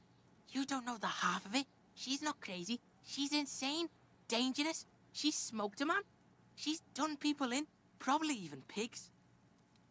Stop talking to him. Kuno, I'm fucking warning you. You're gonna get us into shit. She understands what you're trying to do. Yo, see? Did Kuno not tell ya? Kuno told ya. Kuno talks to whoever he wants. Talk, pig. Kuno's got it under control. You did it. They're separated. He's even turned his back to her so she can't read his lips. Kuno means she killed someone. That's right. She's a killer. Like, actually a killer. His little green eyes are fixed on yours. He's meant everything he said before, but right now, he not only means it, he is sincere. Killing is serious shit. Kuno's always serious about the 488. 488. The criminal code doesn't go higher than 190. She's probably killed a pig too. I mean, I'm pretty sure she has. Forget Kuno said that. Kuno was just shitting. Kuno was just running his mouth. Kuno's stupid like that. A cop would be too large for her to overpower, but a determined child of her size can still kill the vulnerable, the elderly, the homeless, or other children. The creature peers at you both from over the fence. There is something searching in her eyes. Kuno falls silent. He does not look at you when he replies. Kuno, that's it. That's what Kuno is starting to think, yeah? He usually looks you straight in the eye. A little something just crumbled there. Yeah, she would have liked to fuck him up, but she didn't. Kuno wasn't around, and C was with Kuno. Look, Kuno's gonna put you at ease. We didn't do it. He speaks the truth, my liege. Yeah, she's psycho. None of that kiddie psycho. Cat burning shit. She does the real deal. Snuff radio shit. Believe me, pig, you don't want to know. And he doesn't even want to think about it. This isn't just another boast. Fuck no, she's not me sister. She's just a stray who got in, like a mad dog or some shit. Yeah, she was just there. What was that, Kuno? She was in the hallway, dripping wet, by the fucking shoe rack, in the dark. Kuno's got no fucking idea. Her hair was all wet. I think she pissed on the floor too. She was there for 3 days, in the corner, every time Kuno went out. I dunno, someone left the door open. Kuno comes home and she's sleeping under the desk, under a pile of clothes, like a dog. Kuno's dad doesn't give a shit. Doesn't even see her there, or thinks it's fucking Kuno. Shit's all on Kuno. Fuck knows. She says it's the song of her people or some shit. Crazy people. The fucking Nakis. I don't know. It's Suruese. The Suru are an indigenous ethnic minority in the social democratic powerhouse Vasa on the tundra and tiger-covered Isola of Katla. Far, far away from here. As far as possible, really. You mean evil little red-haired people like her? Yes, they do. The Suruese have that ginger gene. Suruese? Like that man from Helmdall shit? She could be. She could be that Helmdall shit. Revelshot does have a small Suruese community, or she climbed into a yakberry crate and was shipped over accidentally. How's Kuno dealing? Kuno's dealing just fine. He doesn't need you fucking with any of it. C doesn't either.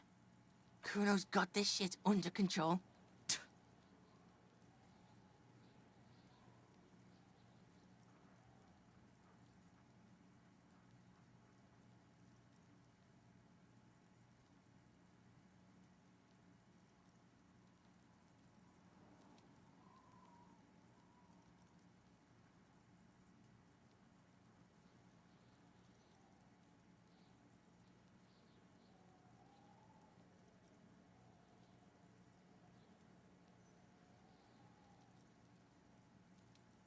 Listen, listen.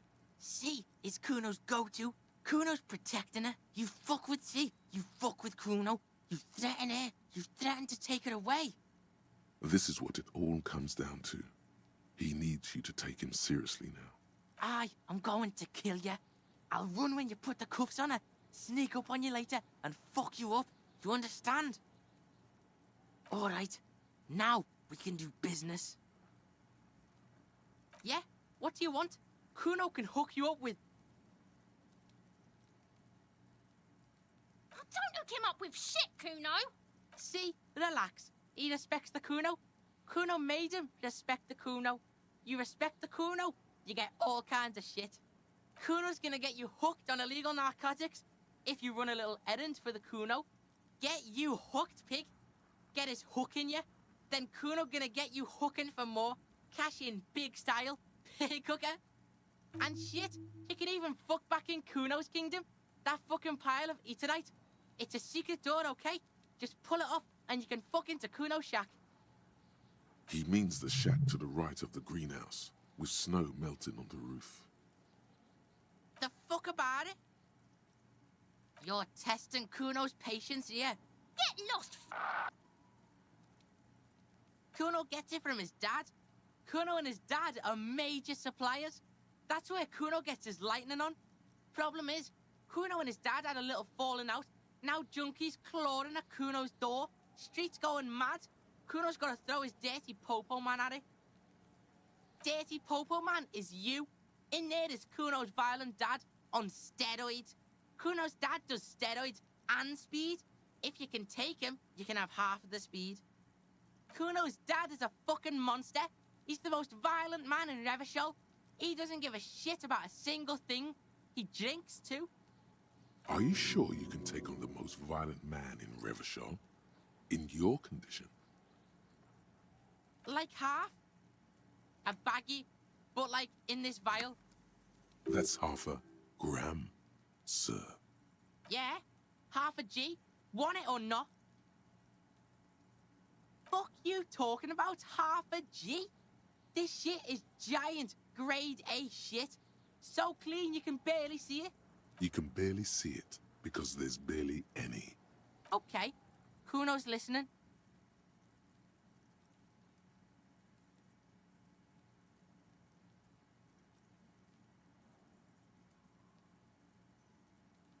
Kuno sees you're too pussy to face Kuno's dad. Another sane decision, Detective. Kuno doesn't fucking care.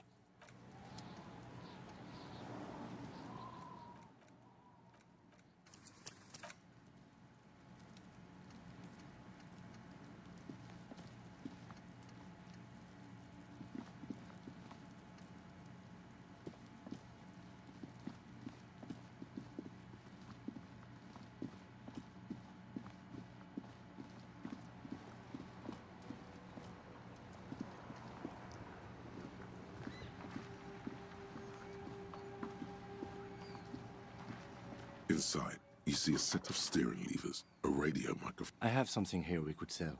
Transport enclosure. Regular people just call it the cage.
Inside, you see a set of steering levers, a radio microphone, a pull-out toolbox, and the soft glow of the fuel preheater gauge.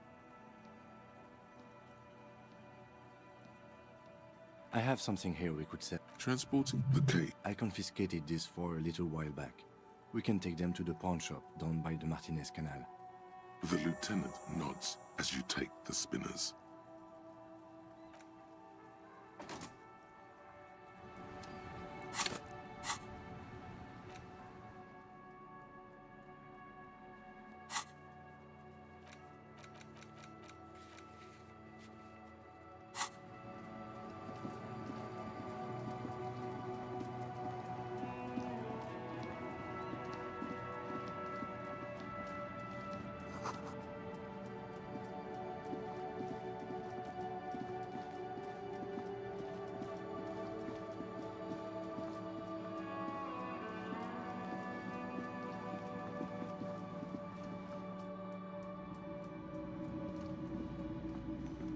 It's not often that I see officers from the RCM in my pawn shop. What can I do for you?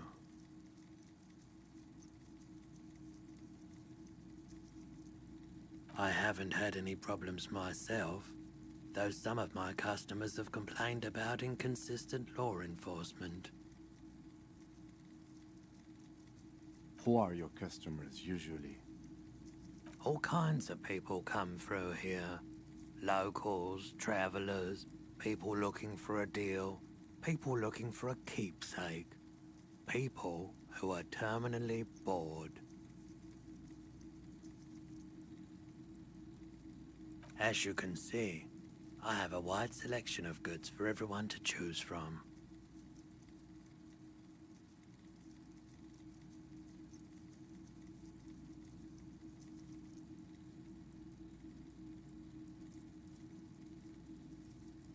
It keeps me entertained. He's well composed, but underneath it you sense psychedelic processes bubbling. Some kind of drug, maybe. Okay, he definitely is high. Whatever it is, you've probably done it. Looking at his wares, talking to him, that might give you more clues.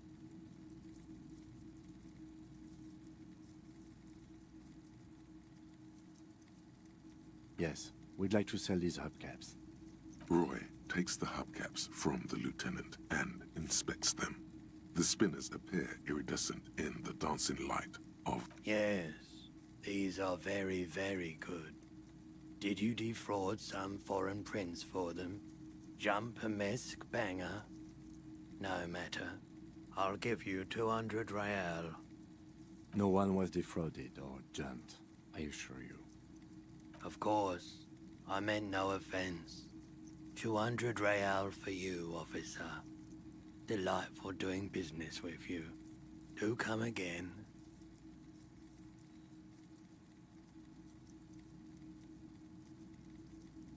Thank you. Here's the 100 real you need for your bill. Do not waste it.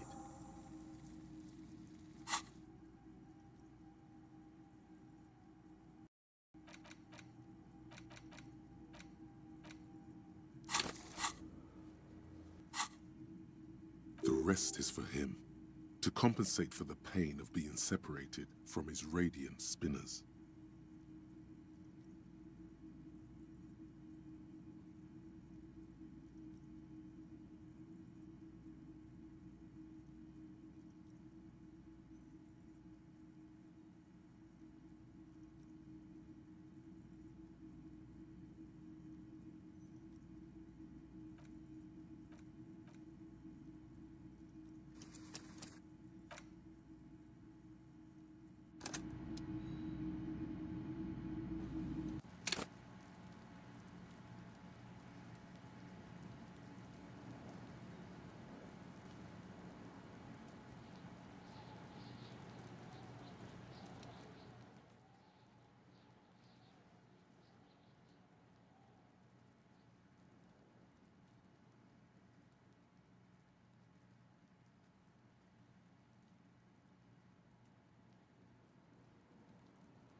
fuck does Kuno care?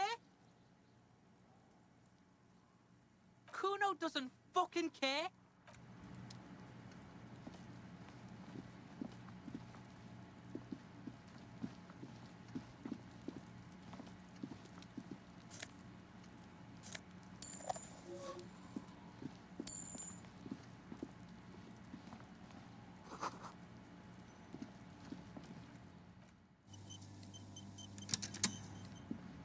The pile of Eternite looks stranger now that Kuno told you about his pad. Because, unless Kuno lied, you should just be able to pull the panels aside. There it is. You see a shabby little door.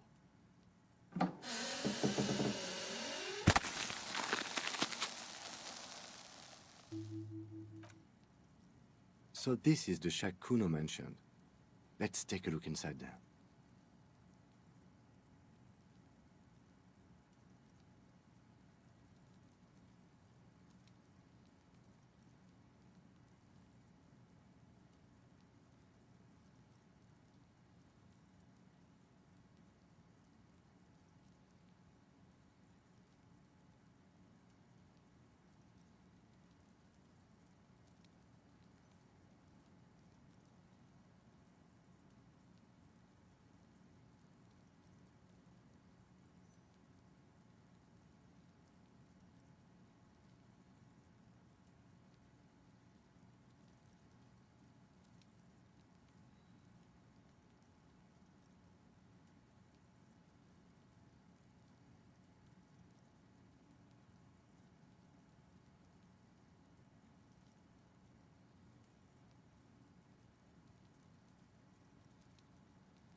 Be still, my beating heart.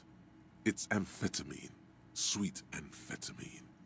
The lieutenant isn't studying the powder in the mirror. He's studying you. There's a good, vague way to ask where he stands on drug use. Professionally, I mean.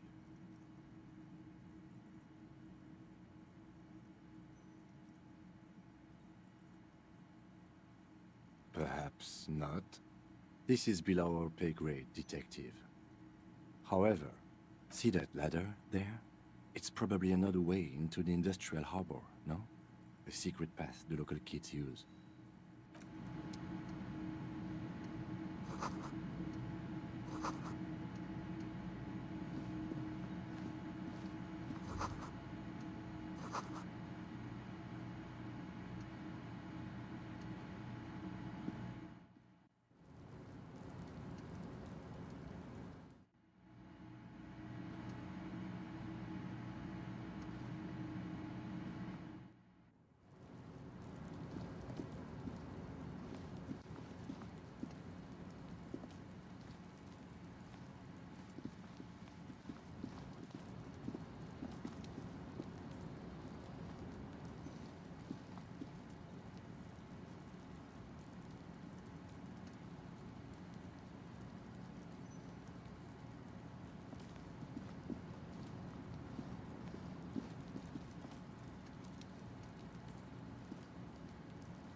This trash container is locked. The sliding lid has a padlock that says, whirling in rags. With a well-oiled crack, the lock pops open. It should now be possible to simply raise the lid.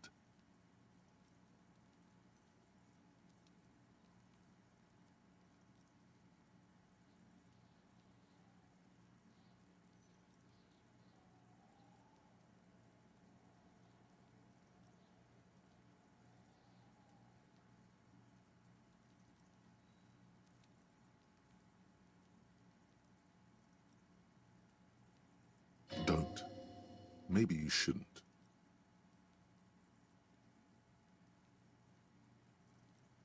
There is, but you won't like it. Sweat forms on your brow. Your hand is still on the lid.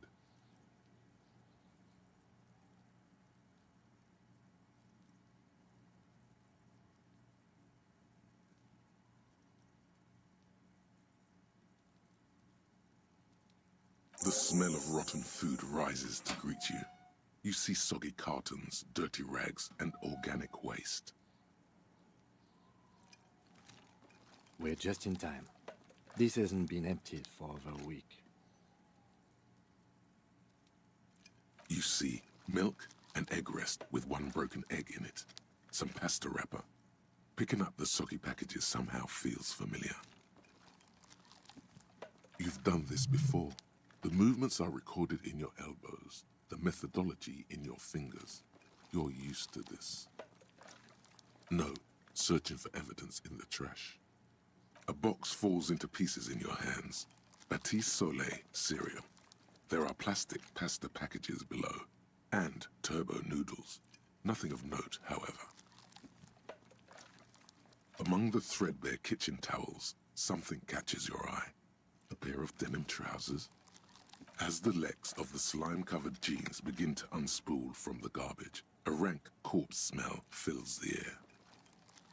The victim's clothes? Cadaverine odor is faint. If these belong to the deceased, they were removed when he was still in the early stages of decay. Drop them in here, officer.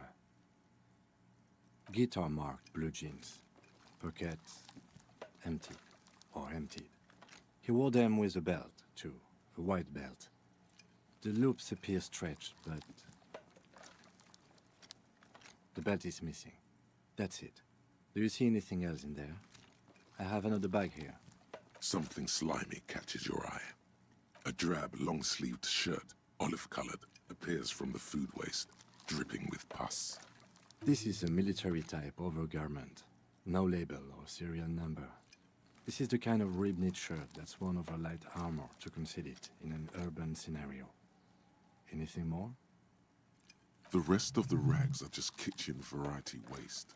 A yellow old mug that catches your eye. But other than that... All right. We should go to Gart again and ask if he knows who put the clothes in the trash. It could be as simple as someone from the hostel cleaning the yard. Or that one. I'd advise against confronting that force. Not really. All we know is the victim's clothes are in the trash, the lid was locked, and his establishment had the key. It's just a small loose thread. The fuck's he on about, kids? You hear that, Kuno? He thinks you're an infant or something. See? The lieutenant nods, then looks back into the trash container. It's just organic waste, cold and slimy on your hands. Apple and potato peels, mostly. Unidentified sludge, and the occasional chicken bone thrown in for good measure. But hey, nothing. It's nothing. Nothing more to see here. What's this? A blue piece of plastic sticks out from the apple peels. It's shiny. Looks like the corner of something. Something larger. A clipboard. A blue plastic clipboard with moist papers hanging from it. They look badly damaged, but you can still make out forms and notes, written in a man's handwriting. Officer, is that your paperwork?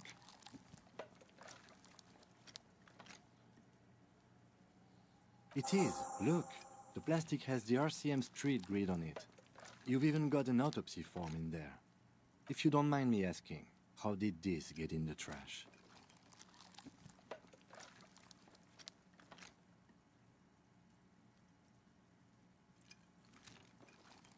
Understood.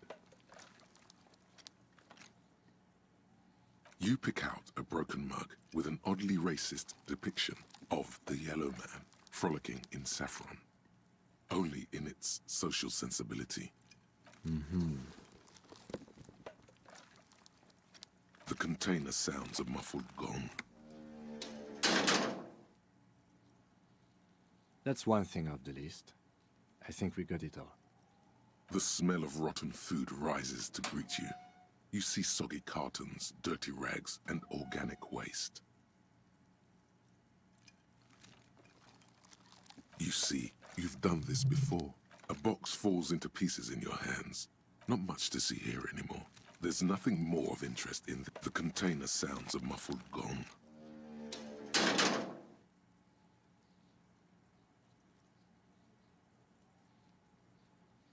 You said you didn't want to talk about the ledger. However, now that you have it back, it would not hurt to start taking notes on the case, officially.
It's the ledger you found in the trash. A pitiful cabbage of white and yellow papers hanging from plastic board, barely held together by a metal clip. This sad, there's a piece of toilet paper, or is it cleaning tissue? No, it's toilet paper. It's a metaphor. Thank you, waterlogged ledger, for spelling it out for us. Below the pathetics, terror. Do not look into its blue heart. It's just toilet paper sticking to the back of the plastic. Still wet, the toilet paper peels off the plastic easily. All you have to do is shake. An aluminium block runs the width of the board, biting down on the paperwork. It's crocodile. The surface is interrupted by a silvery sticker. It's rectangular, sparkling with iridescence. Looks like an official mark, made to be low visibility outside the right circumstances. What? That thing. It's a halogen watermark. We use it for adding information to RCM. It depends. Aside from an anti-counterfeiting stamp, mine has my... Maybe yours will have how many cases you've solved. Any capable light with the right wavelength will do. All RCM vehicles have headlights designed to reveal halogen watermarks. Mine too. This means you can read the watermarks if you just turn the lights on. Okay. While a bunch of sodden papers sag from the clipboard in your hand, it's a sorry sight. They're not exactly white. They're yellowed in patches by sunlight and alcohol, and covered in dense blue handwriting. Ink escapes into watercolor patterns, reaching its tendrils across entire pages. The paper itself is checkered, with faint red lines forming. Once in a while, there's a red stamp that exclaims, "Case files commit to paper." The case files themselves are plenty. Work, strife, poverty, the Jamrock Quarter. These are handwritten logs of investigations dating back to January 51, this year. It's the middle of March. You have attempted 2 cases a week on average. What do you mean? Is that all? The notebook is annual. It says 51 on what remains of its cover. A molten strap of cardboard. Everything prior to this must have belonged to a previous volume. In short, there was more. Huh? 2 complex cases to undertake is a lot, yes. You really have to push yourself. I would not suggest it, lest you start making mistakes. 2? That's a lot. I didn't mean to say you are making mistakes, by the way. That was presumptuous of me. I prefer a normal caseload. It's a matter of method. Like a fan of gills, the checkered papers dry in your hand. The handwriting is extremely dense. If yes, it appears you employ a title, one might say even. One that draws inspiration from snoop fiction. Yes, all caps. One is called The Next World Mural. Another, The Square Bullet Hole Murders. Another yet, The Unsolvable Case. Others appear more light-hearted. The guy's on a couch in an It's going to take an effort to piece these case files together, but it can be done. Once you're done inspecting them up. You mean the alphanumeric? Officer, precinct, time of arrival at the scene? Oh, you mean the titular? Yes, well, so do I. In our defense, almost everyone in the RCM does. It's a holdover from the early days of the RCM, right after the revolution, when the organization had little idea how to do things. It persists in an unofficial capacity. Officers use these titles to refer to their work among themselves. Your secret is safe with the rotten cabbage of papers in your hand. Writing covers almost all the pages. There is, for precisely one more. 15 pages near the end remain untouched by the damage. The checkered grid forms a structure of passages, breaking the case into subtasks to accomplish. Once all the tasks are accomplished, the case is complete. The tasks you've completed flow out of the kind green ape pen in a brash freehand similar to inspect the victim's body, get the body down, interview the cafeteria manager. It's not exactly poetry, but poetry would be out of place. A satisfying slash sounds across the paper. Things to be done and things already done. No, actually. Any ideas? Great. That's great. That's actually what I was thinking too. The Hanged Man. Good, strong name. We have a very good name for the case now. I'm going to start calling it the Hanged Man. It's good we sorted this out. You don't exactly close them, so much as distance yourself from the smelly papers. They're a little further from your nose now. In the back, you see thin, translucent copies. Then rip them from the binder and have 3. The topmost are misconduct. You don't have to be an intellectual giant to do police. A monetary penalization ranging from 20 to 250 real. But they appear pleasantly vague.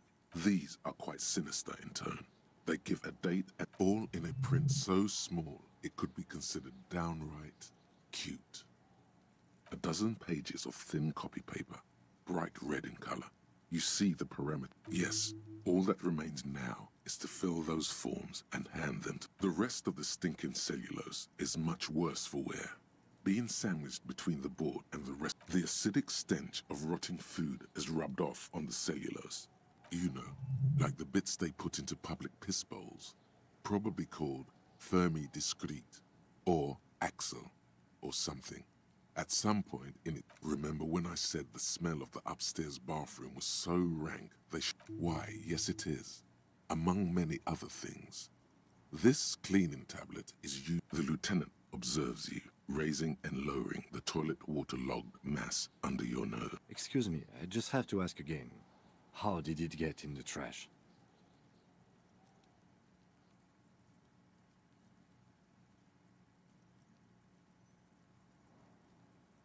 Okay, no problem.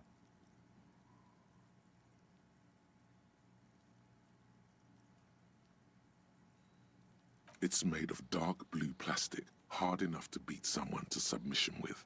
The edges are rounded, however. The U4 size board feels thick and heavy in your hand. Light shimmers on its wet surface. On the back you see the embossed letters, RCM.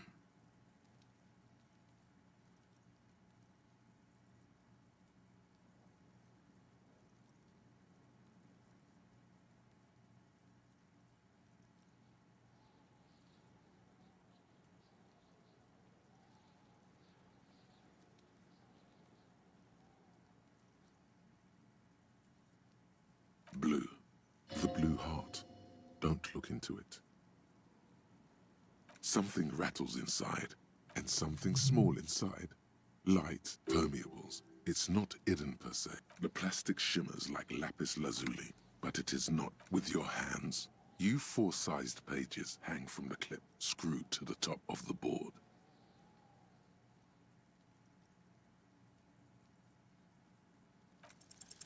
Yes, you can piece them together using the alphanumeric code on the margin. Why, yes, your precinct number is 41.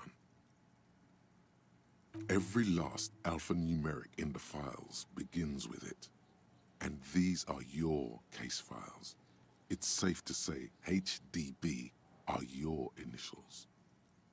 I got nothing here either. Yeah, we're staying out of this business for now. HDB is bad news. It takes about half an hour to piece one together, using the system you've devised. Where do you want to start? This one is relatively easy to reconstruct. Over cause of failure, rent too high. The mural is enormous. Two silhouettes. True love is possible. People call it that thing and that fucking thing. The graffito crew is easy to track down. Only the bell lectures have. The crew agrees to clean up after themselves. However, your partner, JV, is the 9,000 people subjected to the mural's message. All of Lakeside, Central Jamrock, and Villa Lobos, plus half of the eminent domain, participate in the vote. Although the case begins with what appears to be a lot of rambling, a staggering 78% of voters choose to keep it. Turns out the opposition were a loud minority. And that love truly is possible in the next world for new people. And it is too late for us.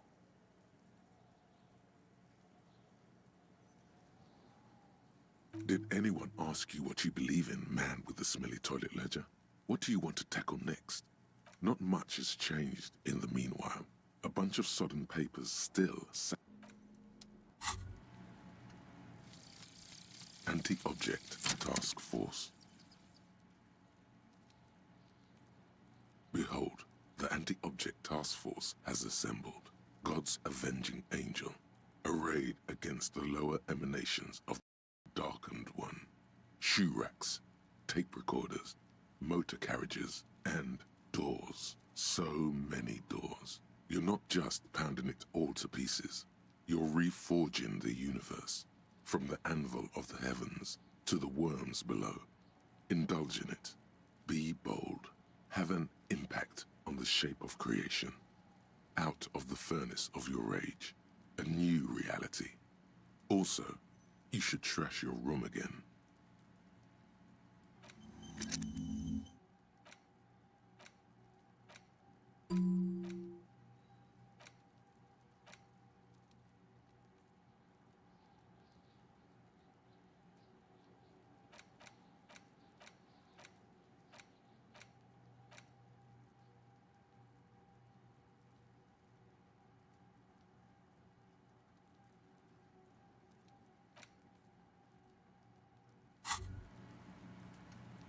Wow, you work hard.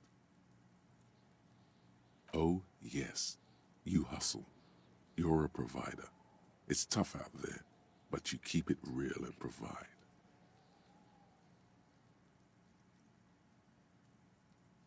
Look at yourself. You're a human pedometer. You must have walked 200,000 steps down cracked asphalt, mosaic, sand, and linoleum after you re-emerged.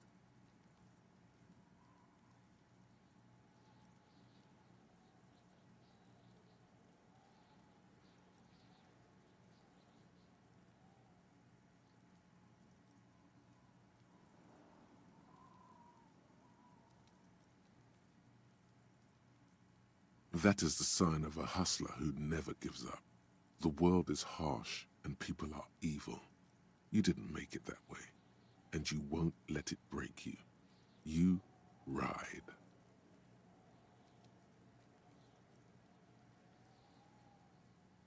Oh, you do. You make money. It ain't easy, but you, sure. Are you rich? That's right. You work harder than anyone. You almost rode yourself to the grave, and you're still practically a hobo. Because of the taxes.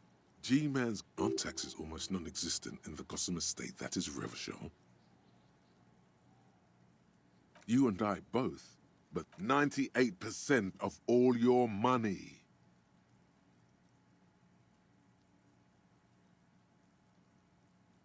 What are you, a racist? Don't be a racist. This guy's appropriating the emerging Boogie Street lingo as part of his sales pitch for the free market economy.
Inside, you see a set of steering levers, a radio. I have something here we could sell.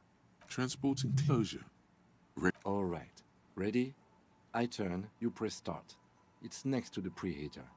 The dashboard lights up with orange glow. The rounds per minute gauge jumps, and the engine of the Caprice Canadian comes to life with a whiny growl.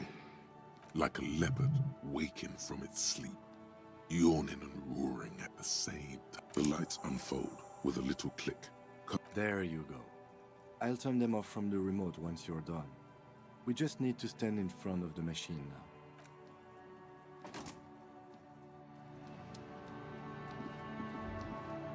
As you hold your ledger's clip under the headlamp. There she is. Revachol West. Around the borders of the watermark are dozens, no, hundreds of micro-perforations. There are many of them, and they are divided into 3 separate rows. The first row has 18 dots. The next is the longest. You count 216 perforations. Considering that nice, large number, a wave of pride washes over you. Though you can't say why, precisely. The last row has 3 perforations. That's it. Those are perforations. They represent your record as an officer of the RCM. They are your statistics, as it were. I should have guessed you'd keep a record. Officers often do. Let's take a look. Alpha male officers who are proud of their numbers. The first row represents your years of service. 18 years. Okay, not bad at all. What did you do before you volunteered?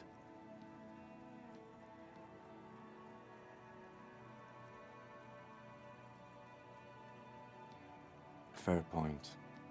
Let's move on, shall we? This next row, the one that wraps all the way around, is your number of closed cases. Closed is good. It means finished. You've got, let's see, wow, more than 200.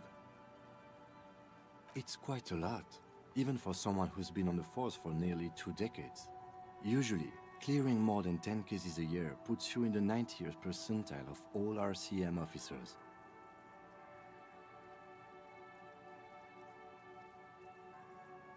Right. Those are your confirmed kills. You've got precisely 3 perforations there. For an RCM officer, especially Precinct 41, which is in the Jamrock Quarter, it's rather tame. I mean that in a good way. There are certain officers who treat their kills like some kind of ghoulish game. If they do happen to solve a case, it's usually by accident. But it seems as though you are or at least were one of the good ones. So we have that to be thankful for. Yes. Everyone has their own method of coping, some more effective or self-destructive than others. Personally, I find it helps to keep up a few hobbies. Why not gardening?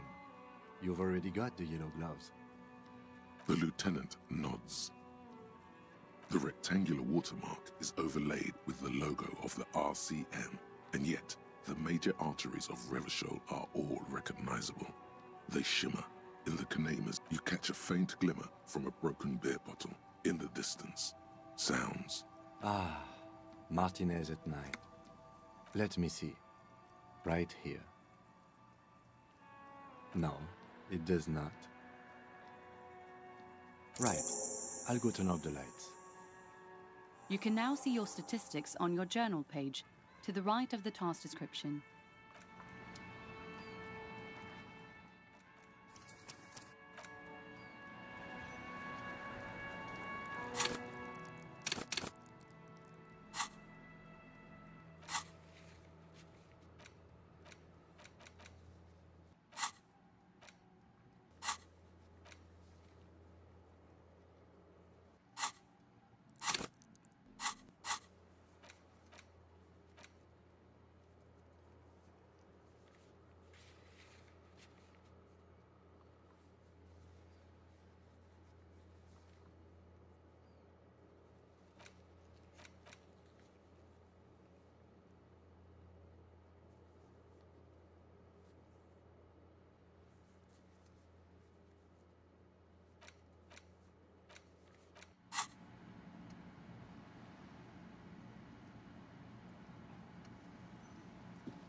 Yes?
Whoa, what have we here? A bridge with loose nails and rot-infested wood that creaks in the wind. True. They never cleaned up the war damage. The rest of Revachol looks better, though. The bridge is fine enough. Locals use it all the time, after all.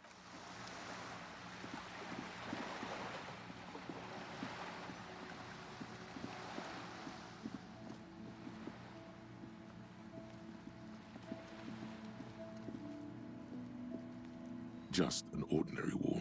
Nothing to see here.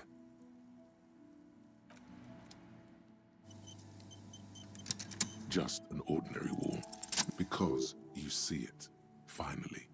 This wall is all the other walls on all the... Oh, wall father. Huh? He sounds tired of it all. Cindy the Skull has all the necessary materials. Talk to her. Mm-hmm. Sure. If you must.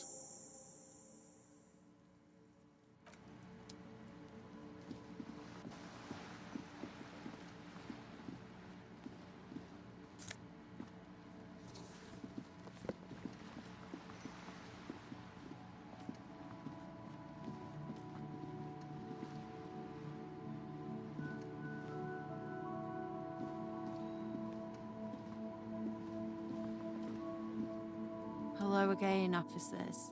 Have you... What for? Well, if it's for art... But what kind of art are we talking about? Then you have time to find your own fucking brush. There, Piggy. I guess art just isn't really you.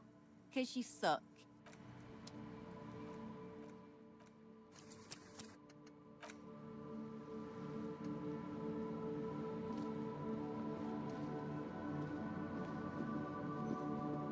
Hello again, officers. Have you come to admit... They do say the painter always paints his own portrait. No, it's great. That's pretty fucked up. Even for you, Piggo. You're a real sad sack. You know... Oh, but I'm all out of fuel. Fuel? That wasn't paint. It was heavy fuel oil, marked red for use by government vehicles. What do you think I was using? Aquarels? You know what you should be able to find in your government-issued vehicle? Red-dyed heavy fuel oil. That beautiful wall deserves nothing less.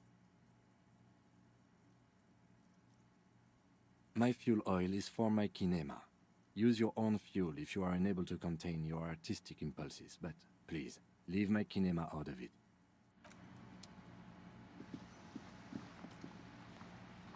A sturdy metal... This could be a way into... The door rattles against you. The door rattles again. Stop banging on the door! Doesn't matter who I am. From within comes the... Ha! The police? Everyone knows the police don't come round here. No. I already... Go check the back... backyard door. With the smoker. You already were there. Didn't work. Good. We had enough problems with bums and drunks and thieves loitering in the hallway. You have no business here.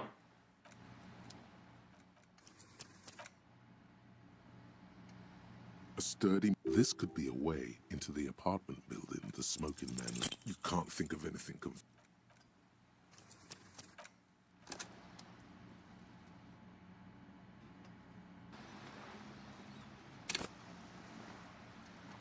A sturdy... This could be a way into the apartment building. You can't think of...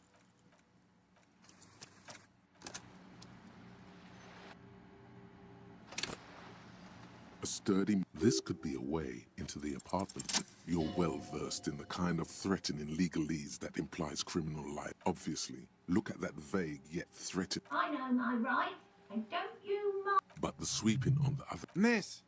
Would it help if we offer to show you our badges? Ah, it's like a carrot to the stick, sort of. Hold your horses. I don't care about your stinking badge. Just...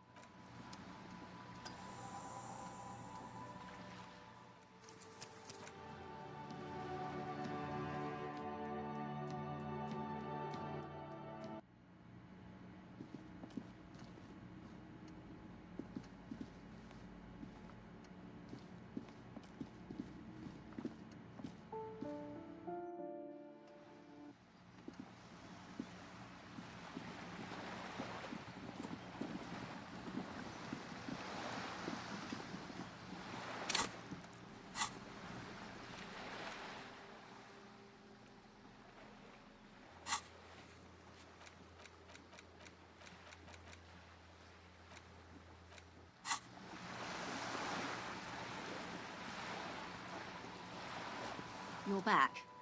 Good. What can I help you with at this late hour? Of course. That's what I'm here for. You have? And how did you like Mr. Clare?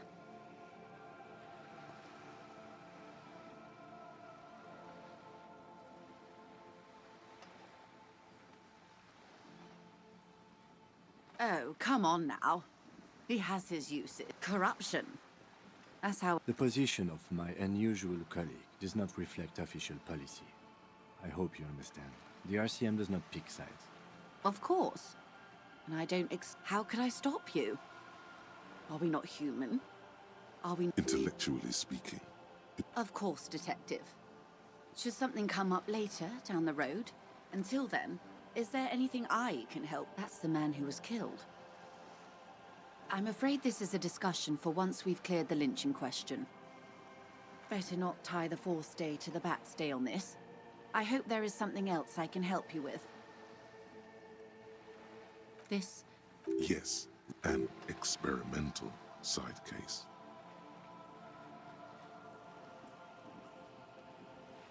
No, but please. We have time for you to tell me why you need a reality lowdown. Of course, the situation is precarious. Of course,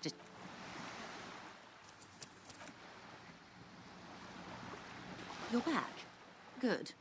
Is what you want to say, but it isn't that easy, is it? Look at that lady. Take a gander. Why, yes. While dull orange, these are the kind eyes of the within reason. Now look at you. You misery-clad simian. You're poor. Poor as balls. You can't ask this person for money. You're too...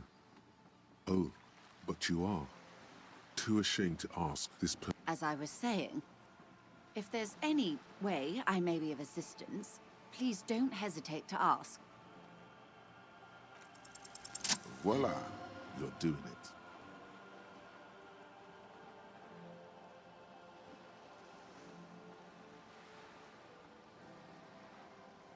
Ah, yes, of course. I'm sad to hear that. How much do you need? That's a good sum. Not too small, not fantastically large. She removes a few notes and hands them to you. The paper is cold and oily to the touch. Good. We won't be needing to go to my kinema then.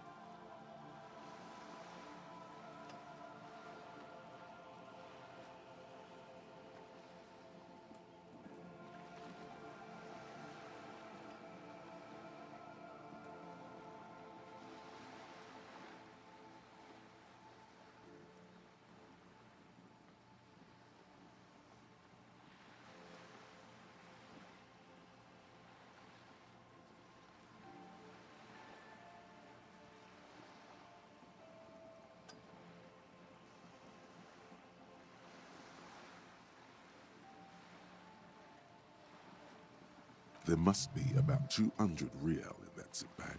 Maybe a little less.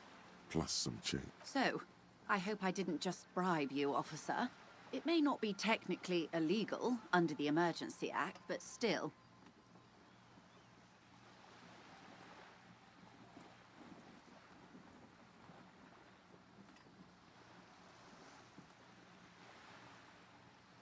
You're right, ma'am, that donations are permitted under the Emergency Act. Which he most certainly will do.